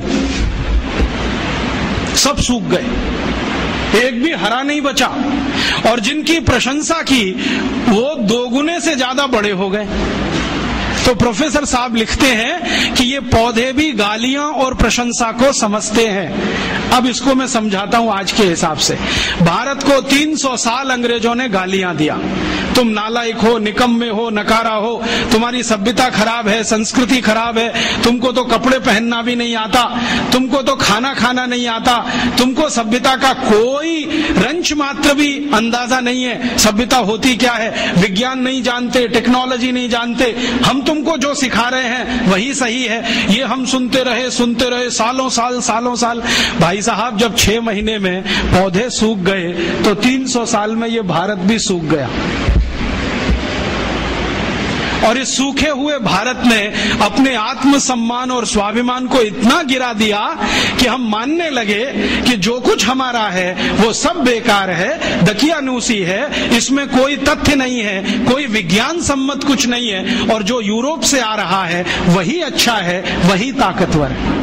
और ये इतना गहरा घुस गया कि हमारा डीएनए बदल गया, हमारा ब्लड बदल गया, शायद हार्मोन्स का बैलेंस चेंज हो गया, शायद बॉडी के केमिकल्स चेंज हो गए। और ये इतना गहरा घुसते घुसते आ गया हमारे देश के प्रथम प्रधानमंत्री पंडित नेहरू तक के अंदर, जिन्होंने पब्लिकली कहा कि आयुर्वेद में क्या रखा है, इसको तो खड्डा खोद के जमीन में गाड़ देना चाहिए, जो कुछ है वो एलोपैथी में है। और उन्हीं के एक मानस पुत्र अभी बैठे हुए हैं मनमोहन सिंह, जो अभी लंदन गए थे, ऑक्सफोर्ड में भाषण करके आए और बोला कि हम तो अंग्रेजों के बहुत आभारी हैं जो वो भारत में आए, हमको चिकित्सा दिया, न्याय दिया, प्रशासन करना सिखाया, तकनीकी और विज्ञान का अंतर समझाया। ये मनमोहन सिंह का भाषण है ऑक्सफोर्ड यूनिवर्सिटी का पिछले साल का, जो लंदन के अखबारों में छपा और कई अखबारों ने टिप्पणों गालियां देते रहे। हम भी सूख गए, और सूख गए तो अपनी विद्याओं के प्रति निराशा, अपने ज्ञान के प्रति अविश्वास, अपने अंदर आत्मविश्वास की कमी, ये सब हो गया इस देश में। और इसी के चक्कर में सब छूट गया, और वो ऐसा छूटा कि विदेशियों का शासन भी आ गया। उन्होंने क्या किया कि धन के प्रवाह की दिशा बदल दी। पहले भारत में जब अपना शासन रहा होगा तो सबसे ज्यादा रिसर्च आयुर्वेद पे हुआ होगा। फिर अंग्रेज आए तो उन्होंने एलोपैथी को केंद्र बना दिया, और उस एलोपैथी पर ऐसे फंड्स उन्होंने लुटाना शुरू किया कि भारत के बजट का सबसे बड़ा हिस्सा एलोपैथी के हाथ में। आज भी मालूम है 2006 में भारत के बजट में चिकित्सा का जो कुल खर्चा है, एलोपैथी का खर्चा 98% है, और होम्योपैथी, बायोकेमिक, आयुर्वेद, यूनानी बाकी का 2%। जो इस देश की मूल चिकित्सा व्यवस्था थी उसको हमने अलग कर दिया और उसको वैकल्पिक चिकित्सा व्यवस्था कहना शुरू कर दिया। जो मूल चिकित्सा व्यवस्था थी वो ऑल्टरनेट हो गई, और जो ऑल्टरनेट होनी चाहिए थी वो सेंट्रलाइज्ड हो गई। और इस सेंट्रलाइजेशन में क्या हुआ, हमने इस देश में लाखों करोड़ों रुपए जो खर्च किए एलोपैथी के ऊपर, उसका प्रचार किया, या कहें तो दुष्प्रचार किया। वो दुष्प्रचार इतना घुस गया मानस में कि गांव का भी साधारण आदमी अब इंजेक्शन ही लगवाता है, उससे कम पे उसको संतोष नहीं आता। और जो डॉक्टर 8-10 गोलियां लिख दे तो वो बड़ा डॉक्टर है, और जो एक गोली से ठीक कर दे वो छोटा डॉक्टर है, और जो बिना गोली के ठीक कर दे वो तो मूर्ख है। जो आपको ये समझाए कि भैया ये बीमारी तुम्हारी जीवन शैली की गड़बड़ी से है, तुम जीवन शैली बदल लो, क्या फालतू बात करते हो, आप कोई डॉक्टर हो? और जो आपकी जीवन शैली की बीमारी में 20 गोलियां खिलाए, सवेरे 4 खाना गोली, दोपहर को 4 खाना, शाम को 4 खाना, गोली ही गोली खाना, रोटी मत खाना, रोटी की जगह गोलियां खाना, सब्जी मत खाना, जैसे सब्जी खाते हो ना वैसे गोलियां खाना, भर भर के हथेली, और कहना हम बहुत स्मार्ट हैं क्योंकि इतनी गोलियां खाते हैं, 500 रुपए फीस लेता है उस डॉक्टर के पास जाते। ये घुस गया, और ये घुस गया है, अब इसको निकालने की बात है। ये निकलेगा नहीं वायरस तब तक इस देश की चिकित्सा पद्धति वैकल्पिक रहेगी और बाहर से आई हुई मुख्य हो जाएगी। इस वायरस को निकालना है वो हम सबको। कैसे निकालें? पहले तो अपने ऊपर विश्वास करना सीखें कि हमारी चिकित्सा पद्धति में बहुत दम है। इसके दम के कुछ उदाहरण बताता हूं। जो भगवान राम के भाई लक्ष्मण बेहोश हो गए और सुषेण ने जब नाड़ी देखी ये तो गया, अब बचने की कोई संभावना नहीं, तब हनुमान जी को कहा जाके लाओ जल्दी से, मैं कुछ देर तो जीवन बचा सकता हूं, बाकी आगे की गारंटी नहीं है। हनुमान जी गए, संजीवनी बूटी लेके आए, और सुषेण ने संजीवनी सूंघाई, खिलाई नहीं, सूंघाई, और लक्ष्मण जीवित हो गए। तो कोई तो है दम भाई, ऐसा तो नहीं है सूंघने मात्र से वो जीवित हो गए। हम तो ये महाभारत की कहानी देखते हैं, युद्ध चला है, और आप जानते हैं भयंकर युद्ध चला है। भारत के पिछले हजारों साल के इतिहास में सबसे भयंकर युद्ध हुआ है तो महाभारत का युद्ध हुआ है, जिसमें थोड़े बहुत नहीं लाखों लोग मारे गए।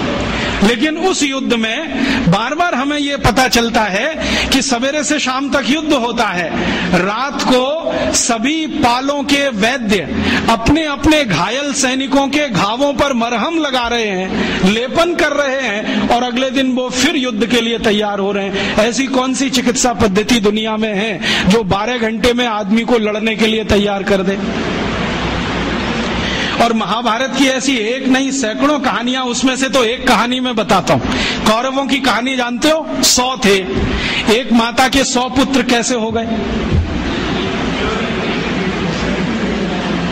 एक माता के 100 पुत्र कैसे हो गए? और अद्भुत बात जो समझने की है, वो 100 के 100 सभी पुत्र एक जैसे, ऊंचाई में एक जैसे, चौड़ाई में एक जैसे, लंबाई सबकी बराबर, हाथों की लंबाई बराबर, शरीर सबका एक जैसा, चेहरा सबका एक जैसा, बड़ा मुश्किल पहचानना। तो ये तो भाई कोई क्लोनिंग हुआ हो तभी संभव है, वरना कैसे संभव है? अभी तो हम प्राकृतिक तरीके से जानते हैं कि दो ट्विंस भी पैदा हो जाएं तो एक जैसे नहीं होते, लेकिन कौरव तो सबके सब एक जैसे। तो शायद उस समय कोई बड़े महान चिकित्सक रहे हों जिन्होंने गांधारी के रक्त में से कुछ निकालकर क्लोन कर दिया हो, या उनके गर्भाशय से कुछ निकालकर क्लोन किया हो, उसमें से ये कौरव पैदा हुए हों।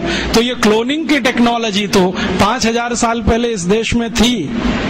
यूरोप तो अभी जान रहा है इसको, और यूरोप अभी तक भेड़ बकरियों पर प्रयोग कर रहा है, यहां तो आदमियों पर प्रयोग 5000 साल पहले हुआ।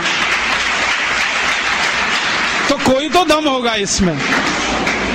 हमारे सुश्रुत संहिता को आप जानते ही हैं, आप में से शायद किसी ने पढ़ा होगा, नहीं पढ़ा तो जरूर पढ़िए। सुश्रुत संहिता में बहुत साल से पढ़ता रहता हूं, हालांकि मेरा विषय तो इलेक्ट्रॉनिक्स है, लेकिन मुझे इसमें इंटरेस्ट है। जब जब मैं सुश्रुत संहिता पढ़ता हूं, माइक्रो लेवल पे जब जाओ तो इतने तरह के उपकरणों के वर्णन उसमें हैं, इतने तरह के उपकरणों के वर्णन है सर्जरी करने के लिए, क्या आश्चर्य होता है। अगर सुश्रुत संहिता से एक एक उपकरण को निकालकर लिस्ट बना दी जाए तो आज के आधुनिक सर्जरी में जितने उपकरण हैं उससे कम नहीं है। और उन उपकरणों को बनाने के लिए जो इस्तेमाल होने वाला मेटल है, फौलाद कहिए, वो सिर्फ आयरन नहीं है, ऐसा मेटल इस्तेमाल है जिसमें 7 धातुएं हैं ताकि उसमें जंग न लगे। और आज के जितने भी अच्छे से अच्छे सर्जरी के उपकरण भारत में हैं, सभी में जंग लगती है, लेकिन सुश्रुत के उपकरणों में जंग नहीं है। तो इतने तरह के उपकरण उस जमाने में बनते थे। सुश्रुत का समय तो कोई आज का नहीं है, कम से कम 3500 साल का है। उस समय अगर ऐसे उपकरण बनते थे तो कोई तो दम होगा इस देश की चिकित्सा व्यवस्था में, ऐसे तो नहीं है। जब यूरोप में और अमेरिका में शरीर की नस काटकर रक्त बहा दो, यही चिकित्सा है, उस समय इस देश में सुश्रुत की राइनोप्लास्टी रही।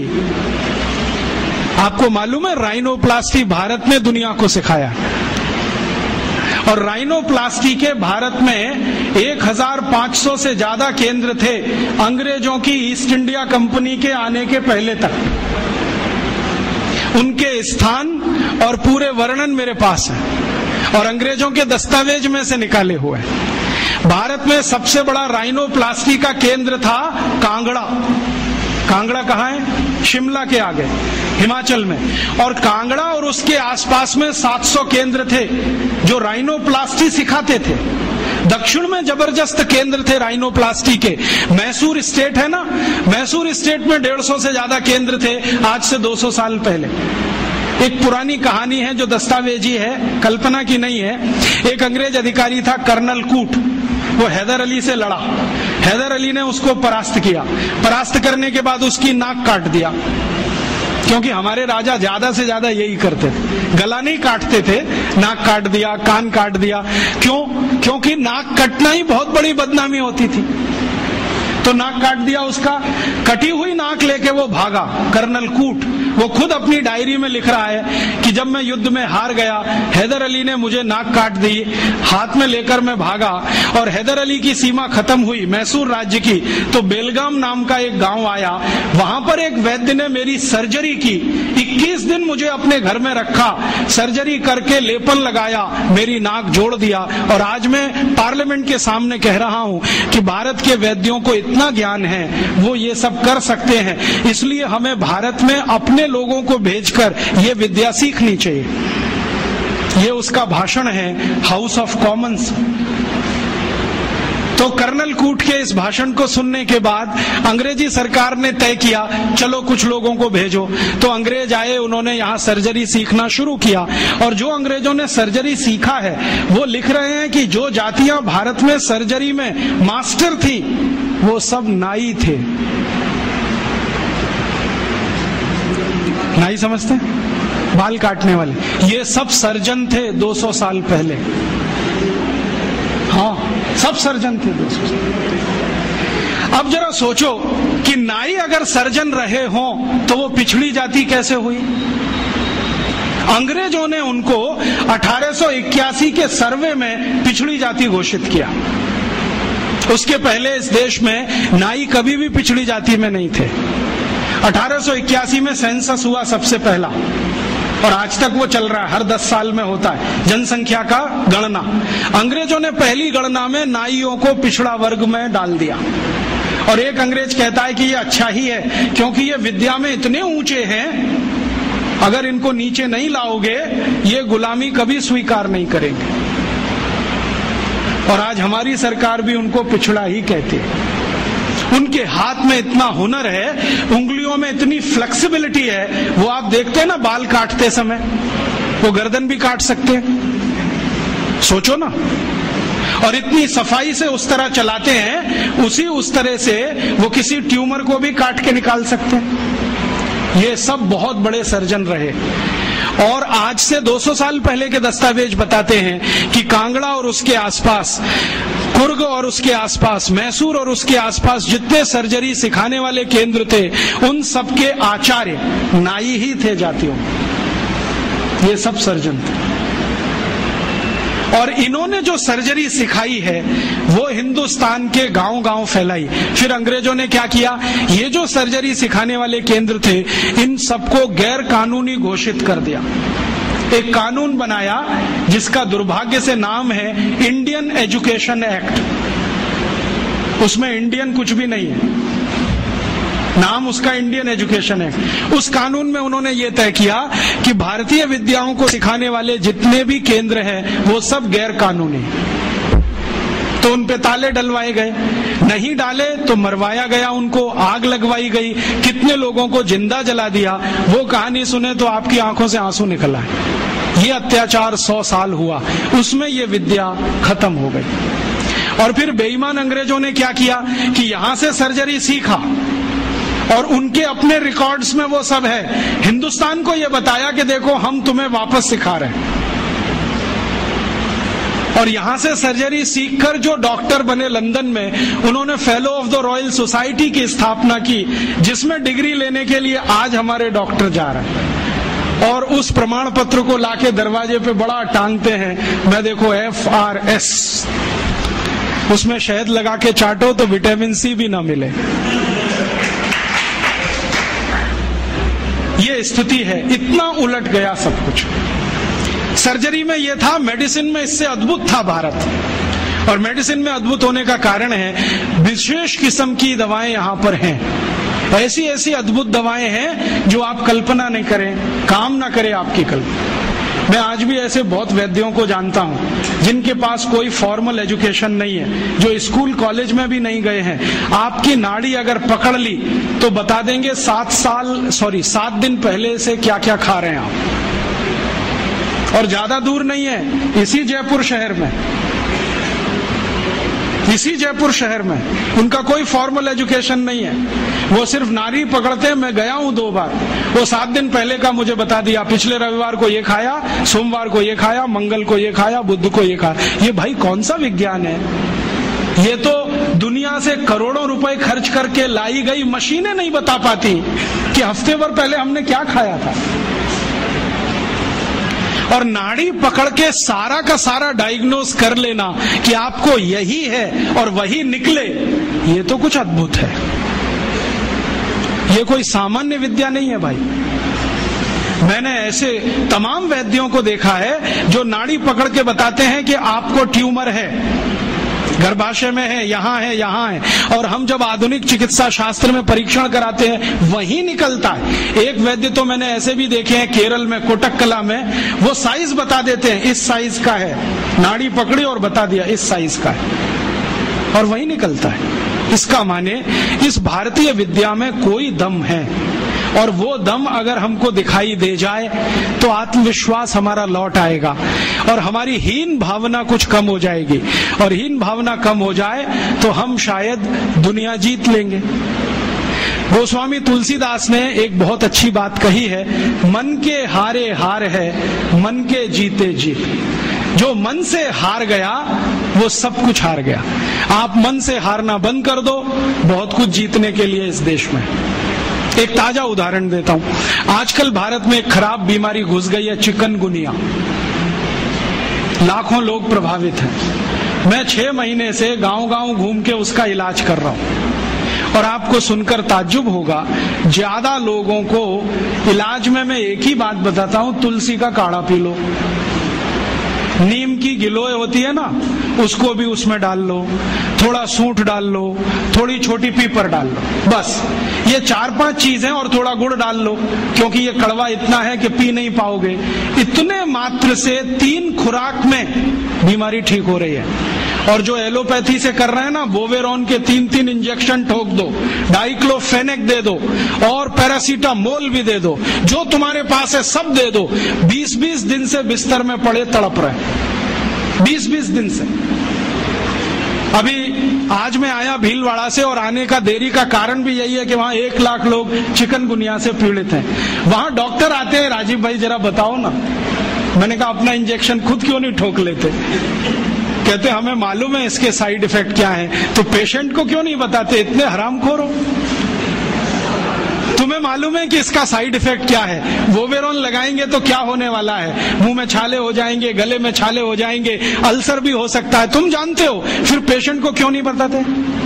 ये हरामखोरी तुम में कहां से आ गई? अपने को इंजेक्शन ठोकोगे नहीं, उसको ठोकते जाओ। तुम्हें मालूम नहीं है ठीक नहीं होगा, फिर पैरासीटामोल देते जाओ, डाइक्लोफेनेक देते जाओ, नोवलजीन के इंजेक्शन लगाते जाओ। और दुर्भाग्य से एलोपैथी ने ये सब नाम 20 साल पहले बैन कर दिए। वो कहते हैं डाइक्लोफेनेक खराब है, पैरासीटामोल तो और भी खराब है, नोवलजीन तो 1984 से बैन है यूरोप में और अमेरिका में। वही इंजेक्शन यहाँ ठोक रहे हैं लगातार। दुष्परिणाम है कि मरीज ठीक ही नहीं हो रहे। और मैं आपको मेरा अपना तजुर्बा बताता हूं। आप में से कुछ विद्यार्थी होम्योपैथी के हैं। आप जानते हैं कि होम्योपैथी की बहुत सारी दवाएं आयुर्वेद से ही निकली। तुलसी है ना, उसी से ओसीमम है। ओसीमम की 3-3 खुराक देके कर्नाटक में 70,000 रोगियों को चलता कर दिया, और वो 20-20 दिन से एलोपैथी खा रहे थे, रिजल्ट नहीं आ रहा है। ओसीमम 200 की 3 खुराक सफिशिएंट, और आदमी 20 दिन से तड़प रहा है बिस्तर में, न नींद आ रही है, न चैन मिल रहा है, इतनी उल्टियां हो रही हैं, बुखार उतर नहीं रहा है, सब तकलीफ है। 3 डोज दो, खत्म कहानी। मैंने उसको फिर कुछ जरूरत ही नहीं।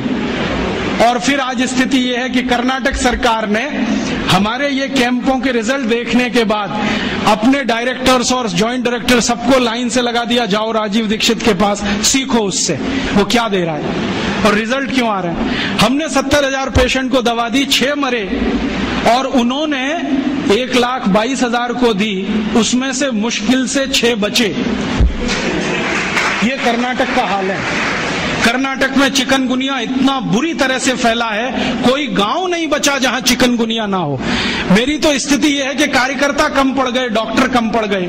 अगर मेरे पास 1,000-2,000 डॉक्टर होते तो हम कर्नाटक के उन लाखों लोगों को बचा लेते जो मर गए पिछले 6 महीने। महाराष्ट्र में भी यही है। रिजल्ट मिलते हैं उन दवाओं से, तो भरोसा क्यों नहीं करें उनके ऊपर। ओसीमम तो तुलसी में से ही बनी है भाई, और तो क्या है, डाइल्यूशन फॉर्म में है, बस इतना ही तो है। और तुलसी का काढ़ा समझ लो मदर टिंचर फॉर्म है उसका, तो काढ़ा दे दो तो समझ लो मदर टिंचर दे दिया, और पोटेंसी में दिया तो डाइल्यूट करके दिया। और आप जानते हैं कि ये आयुर्वेद का ही सिद्धांत है कि औषधि की मात्रा जितनी कम रखो असर उतना ही अधिक है। होम्योपैथी तो इसी पे काम करती है। तो अपने विज्ञान में दम तो है, अपनी विद्या में दम तो है, बस इसका प्रचार करने की बात है। प्रचार कौन करेगा? आप करेंगे। और इसका सबसे सरल तरीका है walk walk walk and talk talk talk. सबसे सरल तरीका। अगर आप इसका अपनी विद्याओं का प्रचार करना चाहते हैं, सरकार तो करेगी नहीं, क्योंकि वो एलोपैथी के चंगुल में फंसी है। हमारी सरकार के 2 मंत्रियों का तो मेरा तजुर्बा है पिछले 6 साल में। जब जब मैं उनके पास गया स्वास्थ्य मंत्री को मिलने के लिए, वो कहते राजीव भाई ये सब हमको समझता है, कर कुछ नहीं सकते, क्योंकि ऐसा जकड़ के रख लिया है। तो मैंने कहा इसमें आग तो लगा सकते हो, आग ही लगा दो हनुमान जी की तरह से, रावण की लंका एक बार जल जाए, कम से कम कहानी तो खत्म हो जाए। तो कहते हैं उतनी हिम्मत अभी तक नहीं आई है, आ जाएगी तो वो भी लगा देंगे। तो उनमें तो आने से रही, क्योंकि वो तो फंसे हैं अपने स्वार्थ में। आप इसको तैयारी करो, एक न एक दिन ये विदेश से आई हुई चिकित्सा पद्धति के तंत्र को ऐसे ही उखाड़ के फेंकना है जैसे ईस्ट इंडिया कंपनी को उखाड़ के फेंका था हमने। क्योंकि ये जो विदेशी चिकित्सा पद्धति है इसमें कोई दम नहीं। मेरी आजकल दोस्ती हुई है अमेरिका के एक डॉक्टर से, उसका नाम है डीन ऑर्निश। मैं कभी मेल करता हूं, वो कभी मुझे मेल करता है। थोड़े दिन पहले उसने कहा कि आपकी एक बात से मैं सहमत हूं कि एलोपैथी में कोई दवा नहीं है, कोई औषधि नहीं है, जो भी है जहर है, आप ले लो। फिर आपकी ताकत कितनी है जहर पचाने की, ये इस पे निर्भर करेगा कि आप ठीक होते हैं या मरते हैं। वो कहता हमारे पास कोई औषधि नहीं, जहर ही जहर है, आप चाहो तो ले लो। तो मैंने कहा आपको ये बताया किसने, क्योंकि ये ज्ञान तो कोई आयुर्वेद का ज्ञाता ही दे सकता है। तो उसने कहा कि ये ज्ञान मुझे स्वामी शिवानंद से मिला। शिवानंद जी का नाम आप जानते हैं? महान तपस्वी, महान योगी, जिन्होंने भारत छोड़ दुनिया भर में आयुर्वेद के प्रचार के लिए काम किया, योग और प्राणायाम के लिए प्रचार का काम किया। उनसे सीखा डीन ऑर्निश ने। अब डीन ऑर्निश क्या कहता है? वो कहता है कि भारत की चिकित्सा पद्धति में इतना दम है कि लौकी के रस से हार्ट अटैक या कार्डियक अरेस्ट या ब्लॉकेज को रिवर्स किया जा सकता है, सिर्फ लौकी के रस से। और वो क्या करता है, अमेरिका कनाडा में शिविर लेता है, 500-500 रोगियों को बुलाता है, स्त्री और पुरुष सबको, और एक ही बात बताता है, लौकी का रस पियो। अब लौकी तो होती नहीं वहां, क्योंकि लौकी जो है ना ठंडे देश में हो नहीं सकती, तो लौकी यहां से जाती है। एक बार मैंने उसको ईमेल करके पूछा, भाई आप लौकी कहाँ से मंगाते हैं? तो उसने कहा भारत से। भारत में कहाँ से? उसने कहा हैदराबाद के पास कोई गांव है, वहां के कुछ किसानों से मैंने कॉन्ट्रैक्ट साइन किया है, वो रोज लौकी बनाते हैं, माने उगाते हैं। फिर हैदराबाद एयरपोर्ट से सवेरे की पहली फ्लाइट उड़ती है 3:30 बजे, उसमें लौकियां भर के जाती है। तो मैं गया वो गांव देखने के लिए, तो वहां कुछ किसान हैं जिन्होंने उससे डील किया हुआ है, उनकी पूरे खेत में लौकी ही लौकी लगा रखी है, और उन्होंने गाय रखी हुई है, गाय का गोबर ही डालते हैं, क्योंकि डीन ऑर्निश कहता है कि जो यूरिया का डाला तो लौकी काम ही नहीं आती, हाँ रिवर्सल नहीं होता, तो गाय के गोबर से लौकी बनाते हैं। और जो एक लौकी भारत में तो मुश्किल से 2 रुपए की बिकती हो, वो किसान डीन ऑर्निश को 60-65 रुपए में एक लौकी बेचते हैं। डीन ऑर्निश कहता है मुझे घाटा नहीं है, क्योंकि ये मैं $50 में बेचता हूं। $50 माने 50 गुणा 45, एक लौकी बेचता है। और करोड़ों करोड़ों अमरीकी और कनेडियन और यूरोप वासी उसकी लौकी का रस पी पी के ठीक हो रहे हैं। आते हैं, थोड़ा योग सिखा देता है, वो 1-2 चीजें जानता है, ज्यादा उसको नहीं आती, अनुलोम विलोम सिखाता है, क्योंकि शिवानंद जी ने उसको कुछ सिखाया होगा। थोड़ा अनुलोम विलोम सिखाता है, थोड़ा भस्त्रिका करा देता है, लौकी का रस पिलवाता है और उसको ठीक कर रहा है। अब उसने किताब लिख मारी, देखो कैसे बेईमान लोग, किताब लिख मारी और दुनिया में अथॉरिटी हो गया। डीन ऑर्निश लौकी पर अथॉरिटी हो गया, वो सारी दुनिया मानती है कि ये लौकी का विशेषज्ञ है। लेकिन दुनिया जानती नहीं है कि विशेषज्ञ तो स्वामी शिवानंद थे, जो उसको फोकट में ये सिखा गए, अब उसने इसको धंधा बना दिया। और ये डीन ऑर्निश अकेला नहीं है, यूरोप और अमेरिका में अब बहुत डॉक्टर ऐसे हैं जो ये कहते हैं बैक टू द नेचर, हमारे पास दवा नहीं है, हमारे पास औषधि नहीं है, जो है तो प्रकृति में है, पेड़ पौधों में है, जड़ी बूटियों में है, वो वहां लौट रहे हैं और आने वाला समय उन्हीं का है। जर्मनी की सरकार एक यूनिवर्सिटी बनाने जा रही है $100 अरब के खर्चे से, जो सिर्फ आयुर्वेद पे ही काम करे। अमेरिका की सरकार अरबों डॉलर इन्वेस्ट कर रही है, क्योंकि अमेरिका की सरकार जानती है 20 साल के बाद यही चलने वाला है, तो धड़ाधड़ पेटेंट ले रहे हैं। हल्दी पे ले लो, इस पे ले लो, इस पे ले लो, और हम अभी भी गहरी नींद में सो रहे हैं। अगर दम नहीं होता हल्दी में, तो अमेरिकी सरकार ने 33 पेटेंट कैसे ले लिए? दम नहीं होता काली मिर्च में, तो वहां 22 पेटेंट है काली मिर्च पर। और सबसे लेटेस्ट पेटेंट पता है काली मिर्च का क्या है? कि इसको चूसो तो खांसी ठीक हो जाती है। अमेरिका ने इस पे पेटेंट किया हुआ है कि काली मिर्च को चूसने मात्र से खांसी ठीक हो जाती है।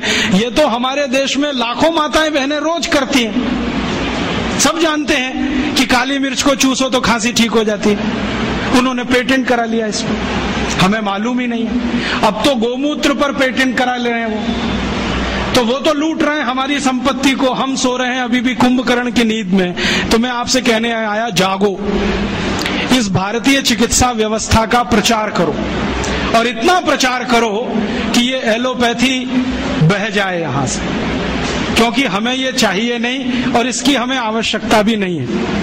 बहुत लोग कहते हैं जी कुछ तो आवश्यकता है, कहाँ? सर्जरी में। तो हम सर्जरी अपनी लाएंगे, यूरोप वाली सर्जरी में क्यों जाएंगे? हमारे यहाँ जो सर्जरी होती थी 200 साल पहले, उसको रिवाइव करेंगे, उसके स्कूल खोलेंगे, उसके कॉलेज खोलेंगे। कहीं ना कहीं गांव में कोई ना कोई विशेषज्ञ मिलेगा, उसको गुरु बनाएंगे, उससे सीखेंगे, वो आगे सिखाएगा सबको। तो हम तो अपनी चीजें पे जाएं, उनका भरोसा करें, उनको प्रचारित करें और इनको आगे बढ़ाएं। ये ताकत आप सब में है, बस आप एक बार संकल्प लेके काम करो। और संकल्प लेके काम कैसे करें? आप बोलोगे जी अपने पास तो समय नहीं है। समय तो आप सबके पास है, लेकिन समय का नियोजन नहीं। हमारे पास बहुत समय है जो हम टीवी के सामने बर्बाद करते हैं, सास भी कभी बहू थी देखने, जिसमें कुछ भी आयुर्वेदिक नहीं है। हाँ, उसमें एक ही कहानी है, किसी की पत्नी किसी के पति के साथ भाग गई, किसी का पति किसी दूसरी की पत्नी के साथ भाग लिया, कोई पुरुष 3 महिलाओं के चक्कर में, कोई महिला 3 पुरुष के चक्कर में। क्यों समय टाइम बेकार कर रहे हो भाई? ये सास भी कभी बहू थी बिल क्लिंटन को देखने की चीज है, क्योंकि वो एक्स्ट्रा मैरिटल अफेयर्स का चैंपियन रहा है। वो देखे तो समझ में आता है, हम क्यों इसमें समय खराब करें? तो ये टीवी में फालतू समय जाता है, इसको बचा लो। और सिनेमा में जाता है वो और ज्यादा बचा लो, क्योंकि सिनेमा में कोई मनोरंजन नहीं है। अब ये क्या मनोरंजन है? एक हीरो एक हीरोइन शुरू में अलग हो जाएंगे, अंत में मिल जाएंगे, बीच में विलेन आएगा, थोड़ी देर डिशुम डिशुम, कहानी खत्म। क्या है मनोरंजन? फिर उसमें कोई हीरो आएगा, 25 मंजिल की इमारत पे चढ़ेगा, कूदेगा, और पेंट भी नहीं फटेगी उसकी, 25 मंजिल से कूद। फिर एक हीरो आएगा, मोटरसाइकिल लेके चलेगा, दीवार तोड़ के निकलेगा, सिर नहीं फटेगा, दीवार फट जाएगी। फिर एक हीरो आएगा, डिशुम डिशुम करेगा, 1 मिनट में 20 गुंडों को मारेगा। अब ये हीरो इतने ही ताकतवर है, तो सरकार ने ट्रक भर भर के कारगिल युद्ध में क्यों नहीं भेज दिया इन सभी? भैया ये हीरो नहीं है, सब जीरो है। मालूम है ये सब दाऊद इब्राहिम के चेले हैं। आपको मालूम है सीबीआई इंक्वायरी चल रही है, एक एक की कलई खुल रही है। पता चला वो दाऊद इब्राहिम के घर में जाके नाच के आते हैं, दाऊद इब्राहिम के दिए गए पैसे से फिल्में बनाते हैं। और दाऊद इब्राहिम इस समय मोस्ट वांटेड क्रिमिनल है, जिसको पुलिस गिरफ्तार करना चाहती है, क्योंकि बम ब्लास्ट सबसे ज्यादा वो ही कराता है। उस दाऊद इब्राहिम के पैसे पे नाच गाना करने वाले ये नचनिए गवनिए, ये हमारी जिंदगी का करोड़ों घंटे खा जाएं, तो ये हमारी मूर्खता है। अपनी इस मूर्खता से थोड़ा बाहर आओ, फालतू में ये समय बर्बाद मत करो। क्योंकि विद्यार्थी जीवन में मैं बहुत सुना करता था, टाइम इज मनी, और इसको आप खर्च कर रहे हो। और आप जानते हैं गया हुआ समय वापस नहीं आएगा, तो ये फालतू समय सिनेमा में, टीवी में जो बर्बाद कर रहे हो, इसको भारतीय चिकित्सा पद्धति के प्रचार में लगाओ। अब आप बोलोगे जी प्रचार कैसे होगा? तरीके मैं बताता हूँ। आप छोटी छोटी टीम बनाओ, ग्रुप बनाओ। आप तो थोड़ा होम्योपैथी जानते हो ना, तो होम्योपैथी में ऐसी बहुत दवाएं हैं जिनको सेलेक्ट करो जिनका बेस आयुर्वेद का है। और खासकर खासकर ऐसी बहुत दवाएं हैं जो 100% वेजिटेरियन है, माने फूल पौधे पत्ती से बनी हुई है ना, उनकी एक सूची बनाओ, इन्हीं दवाओं का उपयोग करो। नोजोड्स में जाओ ही मत, जरूरत नहीं है उसकी। मैं होम्योपैथी पढ़ाई करके नहीं, पढ़ पढ़ के सीखा, और मैंने ये तय कर लिया कि जिंदगी में कभी नोजोड्स का इस्तेमाल नहीं करूंगा, कितना भी सीरियस पेशेंट आए। और आपको सुनकर आश्चर्य होगा, मैक्सिमम सीरियस पेशेंट्स को मैं बेलाडोना से ठीक कर लेता हूं।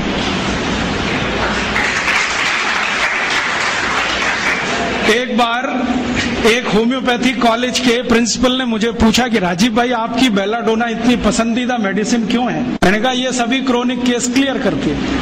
कैसे करती है? मैंने कहा ध्यान से देखो तो बहुत सारे पेशेंट में बेलाडोना ही निकलती है।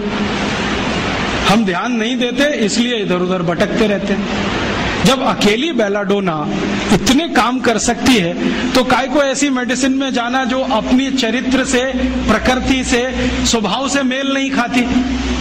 भारत में जानते हैं मैक्सिमम लोग शाकाहारी हैं, तो स्वभाव हमारा शाकाहारी पने का है, तो दवाएं भी वही सेलेक्ट कर लो जो शाकाहारी हैं। इन दवाओं की सूची बना लो और इनको लेके गांव-गांव जाओ।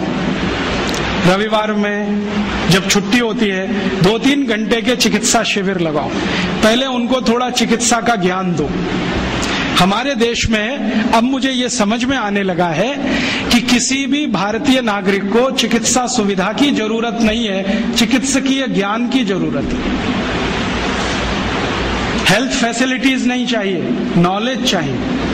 नॉलेज की बहुत कमी, और इतनी कमी है कि पढ़े लिखे लोग उससे ज्यादा पीड़ित हैं। छोटी छोटी बातें नहीं जानते। पानी को उबाल के पीना ये इतनी छोटी सी बात है, लेकिन आज के समय की बीमारियों में सबसे इफेक्टिव है, खासकर 3 महीने की ये जो।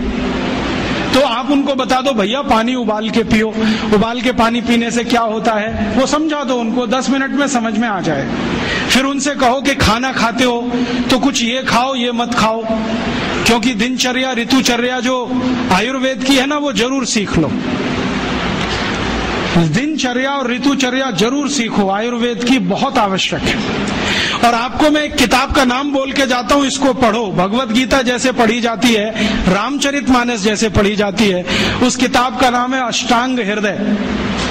इसका एक दूसरा नाम भी है अष्टांग संग्रह, पुराना नाम अष्टांग हृदय। ये किताब का जो स्वस्थ व्रत है ना, वो ऐसे पढ़ो जैसे आप धार्मिक पुस्तक पढ़ते हो, और उसको बार बार पढ़ो तो याद हो जाएगा, कंठस्थ हो जाएगा। उसमें 2000 सूत्र हैं। ये सूत्र लोगों को बताना शुरू कर दो। छोटे छोटे सूत्र हैं, जैसे खाना खाने के बाद पानी मत पियो, स्वस्थ रहना है जिंदगी भर तो खाने के 1 घंटे के बाद पानी पियो। क्यों नहीं पिए वो आप सब जानते हो, सरल भाषा में उनको समझा दो। फिर उनको बोलो पानी पियो तो घूंट भर भर के पियो, सिप करके पियो, ताकि ज्यादा लार शरीर में जाए, वात पित्त कफ तीनों संतुलित रहे। ठंडा पानी कभी मत पियो।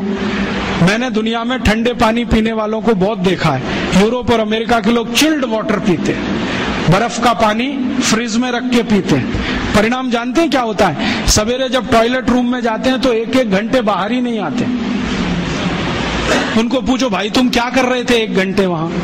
तो कहते हैं न्यूज़पेपर पढ़ रहे थे, मैगजीन पढ़ रहे थे। क्यों पढ़ रहे थे? स्टूल पास नहीं होता। क्यों नहीं होता? कॉन्स्टिपेशन है, जोर लगाना पड़ता है फिर भी नहीं होता। गाना भी गाते हैं मेरे सपनों की रानी कभी आएगी, फिर भी नहीं आती। और अंतिम दुष्परिणाम पता है क्या होता है?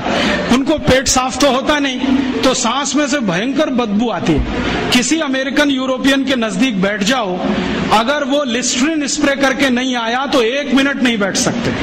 हर समय उनको माउथ फ्रेशनर स्प्रे करना पड़ता है, क्योंकि अंतड़ियां साफ नहीं है, कब्जियत है, मल भरा हुआ है, उसमें कचरा जमा है। फिर उनके पसीने में से भी बदबू आती है।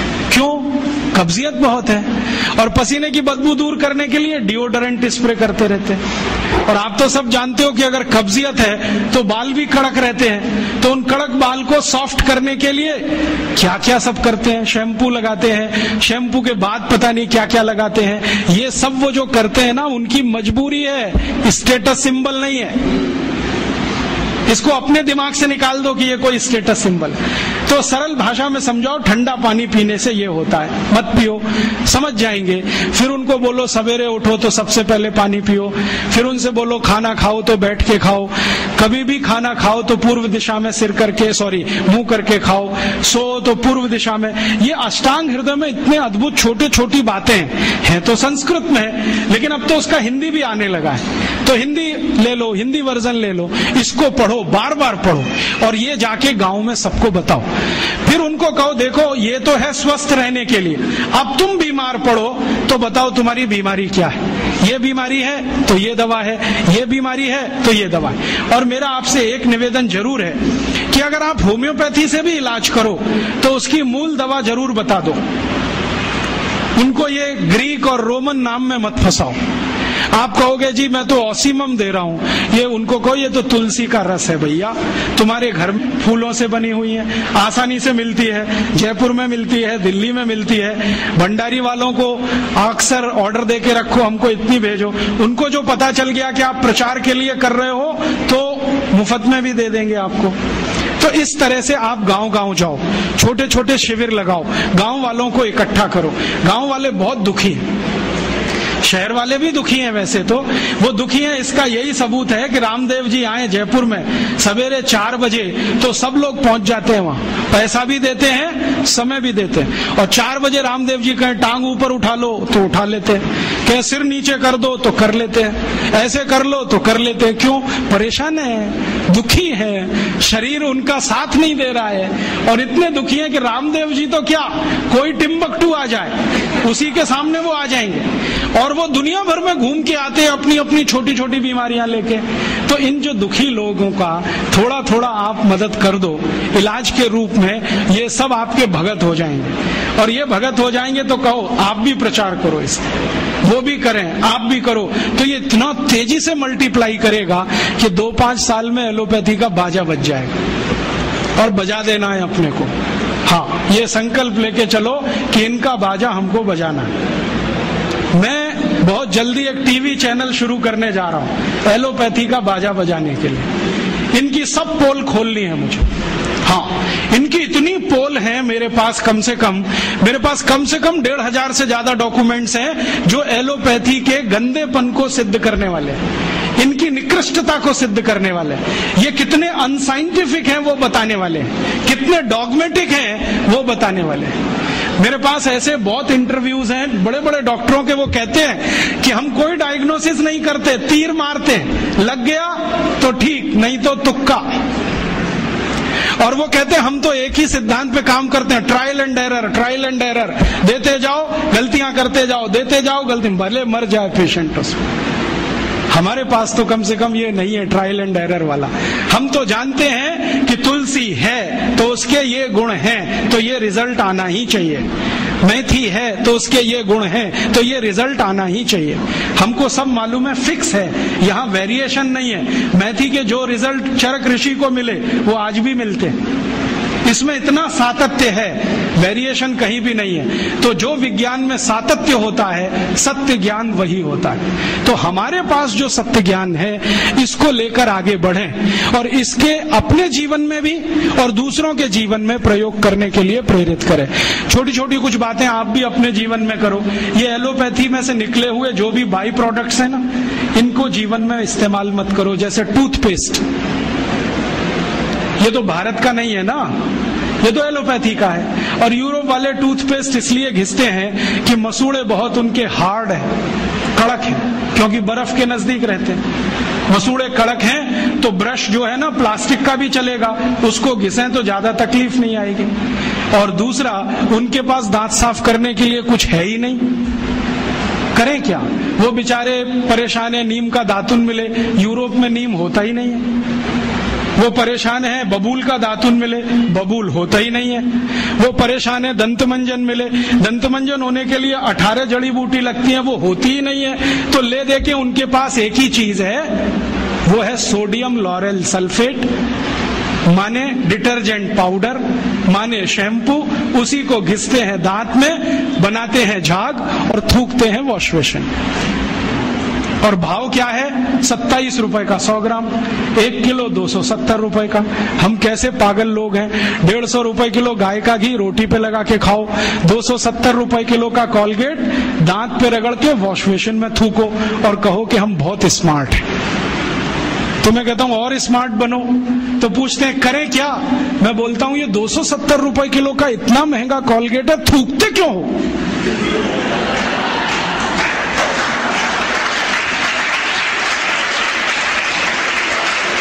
इसी कोलगेट को रोटी पे लगा लगा के खाओ।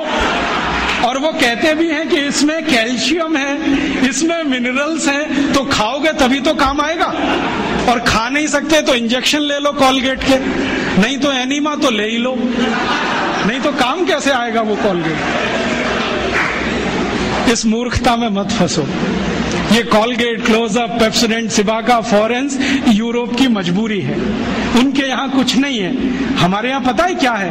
आयुर्वेद में दांत साफ करने के लिए 12 जड़ी बूटियां, 12 तरह के वृक्ष की डंडी, नीम की दातुन चैत्र के महीने में, सुनो जरा इसको गंभीरता से, हर महीने में अलग दातुन, नीम की दातुन चैत्र के महीने में, बैसाख में बबूल की दातुन, आषाढ़ में आम की दातुन, और मैंने देखा हर महीने में विशेष दातुन।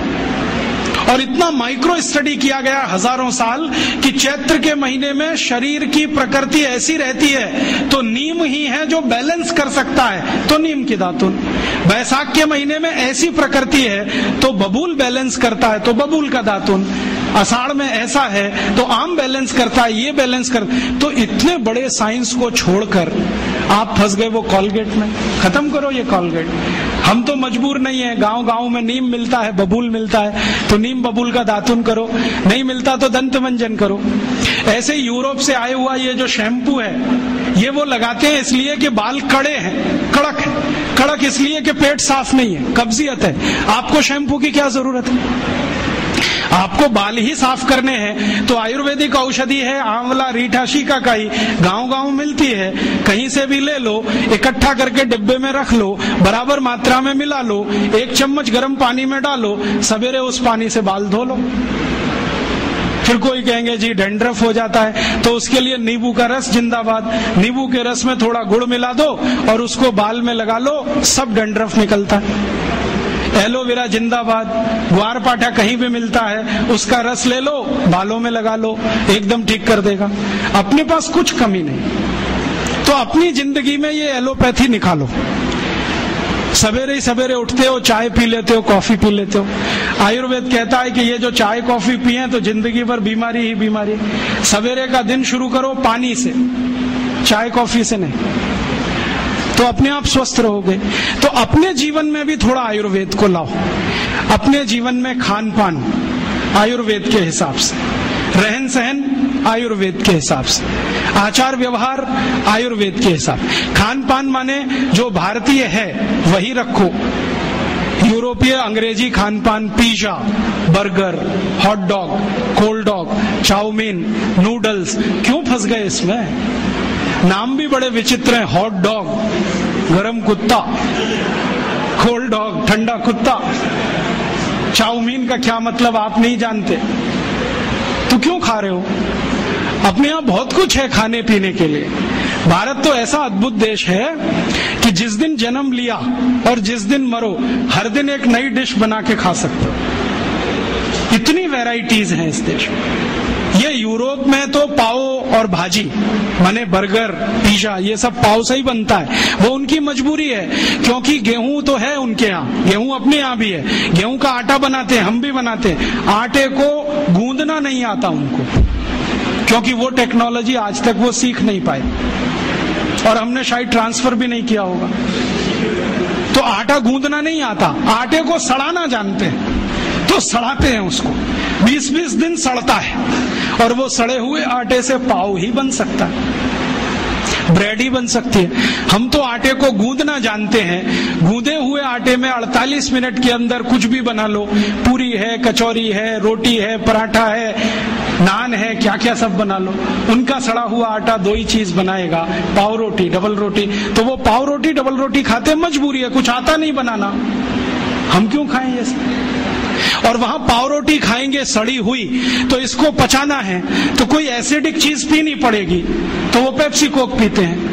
क्योंकि खाया कचरा है तो पचाना भी वही कचरा, इसलिए पेप्सी कोक पीते हैं। हमको क्या जरूरत है पीने की? हम तो गर्म देश में रहते हैं, हमको तो जरूरत नहीं है। और अगर पेप्सी कोक पीना है तो सोच कर पियो कि इसमें वही एसिड है जिससे टॉयलेट क्लीनर बनता है, और उतना ही एसिड है जितना टॉयलेट क्लीनर में होता है। मैंने एक बार पेप्सी का पीएच कैलकुलेट किया था, 2.4 है, और फिनाइल का पीएच भी 2.4 है, हार्पिक का पीएच भी 2.4 है। तो एक दिन मैंने सोचा हार्पिक से टॉयलेट साफ होता है तो पेप्सी से भी होना चाहिए। मैंने किया और एकदम झकाझक सफेद से।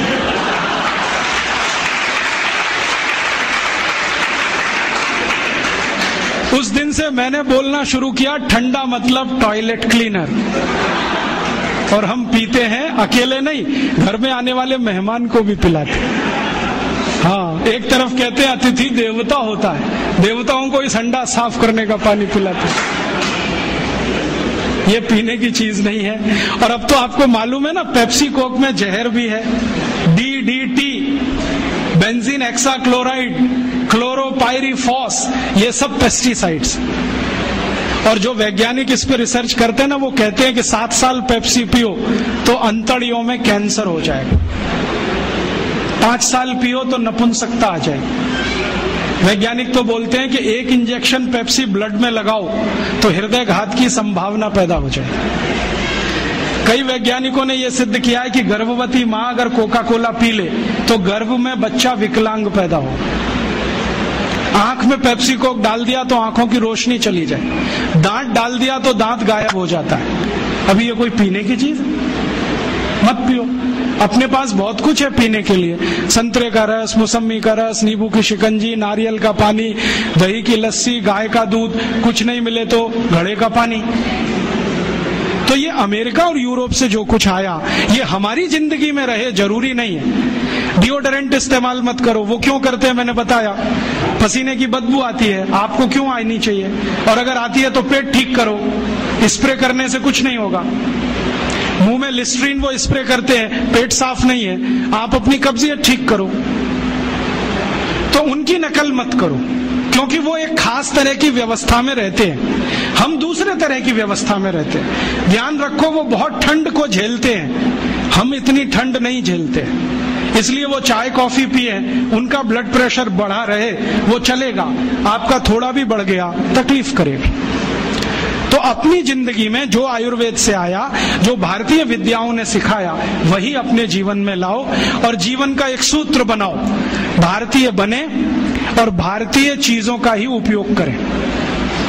भारतीय भाषा, भारतीय भूषा, भारतीय भोजन, भारतीय भजन और भारतीय भेषज, ये 5 चीजों का इस्तेमाल करो। भोजन मैंने बता ही दिया। भूषा आप जानते हो, अपनी भारत की भूषा और इंग्लैंड जमीन आसमान का अंतर है। वो ठंड वाले जगह रहते हैं, टाई सूट पहनना उनके लिए मजबूरी है, हमको टाई सूट पहनने की कोई मजबूरी नहीं। अगर 50 डिग्री तापमान में हम सूट और पैंट और टाई पहन के घूमें तो मूर्खों के मूर्ख ही दिखेंगे। बहुत लोगों को मैंने देखा है, शादी करने जाते हैं, घोड़े पे चढ़ते हैं, टाई और 3 पीस सूट पहन के बैठते हैं, जून के महीने में भयंकर गर्मी, सुपर इडियट बन के जाते हैं। और उनको पूछो भाई ये क्यों कर रहे हो, तो कहते हैं आज तो कर लेने दो, शादी का दिन है, मैंने आज ही सुपर इडियोसिटी दिखानी है आपको शादी के दिन। ये मत करो आप, उनकी भूषा नहीं है, हमारे काम की नहीं है, उनकी भाषा भी हमारे काम की नहीं है। उनकी भाषा में बहुत सारे शब्द ऐसे हैं जो आप बिना जाने इस्तेमाल मत करो। जैसे कई बार मैं कई लोगों के घर में जाता हूँ, अधकचरे लोग पता है कैसी बात करते हैं, oh Rajiv Dixit, she is my Mrs. तो मैं पूछता हूँ really she is your Mrs? क्योंकि यूरोप में मिसेज का अर्थ जानते हैं, धर्म पत्नी को छोड़कर कोई भी महिला वो मिसेज होती है, क्योंकि वहां शादी करने की परंपरा नहीं है। 70% लोग बिना शादी के रहते हैं। ऐसे ही वो मिस्टर बात करते हैं, हम क्यों करें? वो आंटी अंकल बोलते हैं क्योंकि उनके यहाँ कोई रिलेशनशिप नहीं है, परिवार नहीं है, तो परिवार संस्था के कारण संबंध नहीं है। हमारे यहाँ चाचा है, चाची है, मामा है, मामी है, मौसा है, मौसी है।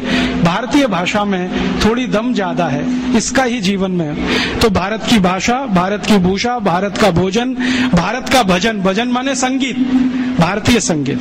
ये रॉक और पॉप इसमें मत फंसो, ना तो कर्ण प्रिय है ना शरीर के स्वास्थ्य के लिए अच्छा है। भारतीय संगीत इतना स्लो, इतना मधुर कि आपको म्यूजिक से ही बहुत सारी बीमारियां ठीक हो जाएं। आपको मालूम है कभी म्यूजिक थेरेपी रहा है इस देश में, तो वो तो इतनी ऊंचाई वाला है। तो भारतीय भजन और भारतीय भेषज माने औषधि जितना बने उतना जीवन में आप करो, दूसरों को करने के लिए प्रेरित करो। तो एक दिन ये विदेशी विद्या चली जाएगी, और ये गई तो फिर इस देश को निरोगी रखना, निरापद रखना आसान हो जाएगा। और तब शायद ये सिद्ध होगा, सर्वे भवन्तु सुखिनः, सर्वे सन्तु निरामया, सर्वे भद्राणि पश्यन्तु, मां कश्चित् दुख भाग भवेत्। तो ऐसा मैं आपसे निवेदन करता हूं, आप इसको स्वीकार करें और दूसरों को स्वीकार करने के लिए प्रेरित करें। तो आपका आभार। जितना कुछ मैंने बोला, अगर ये पढ़ना हो तो इसकी छोटी छोटी कुछ किताबें बनी हैं, वो नीचे आप जाओगे तो स्टॉल पे हैं, आप ले सकते हैं। सीडी बनी है, वो ले सकते हैं। सीडी और किताबों पर मेरा कोई कॉपीराइट नहीं है, सबको कॉपी करने का कंप्लीट राइट है, क्योंकि भारतीय विद्याओं पर कॉपीराइट नहीं होता। ज्ञान मेरा नहीं है, सबका है। मैंने लिया, आपको दिया, आप किसी और को दो, ये है भारतीयता। यूरोप में होता ज्ञान को पकड़ के रखो, बेचो इसको भी, हम बेचने में नहीं मानते। तो आप सुनो, दूसरों को सुनाओ, इन्हीं विषयों की सीडी को कॉपी कर करके बांटो, तो शायद इसमें मदद मिले। और ये इतना तेजी से फैले कि जैसे कभी स्वदेशी आंदोलन चला, वैसा ही फिर एक आंदोलन चले। और ये साल कुछ विशेष है। भारत में वंदे मातरम का 100वां साल है, स्वदेशी आंदोलन का भी 100वां साल है। 1906 में स्वदेशी आंदोलन शुरू हुआ, 1906 से वंदे मातरम पूरे देश में सार्वजनिक रूप से गाया गया। तो इस ऐतिहासिक वर्ष में कुछ ऐतिहासिक काम हम करें, उसके लिए ईश्वर आपको प्रेरणा दे, ऐसी भावना के साथ आभार, धन्यवाद।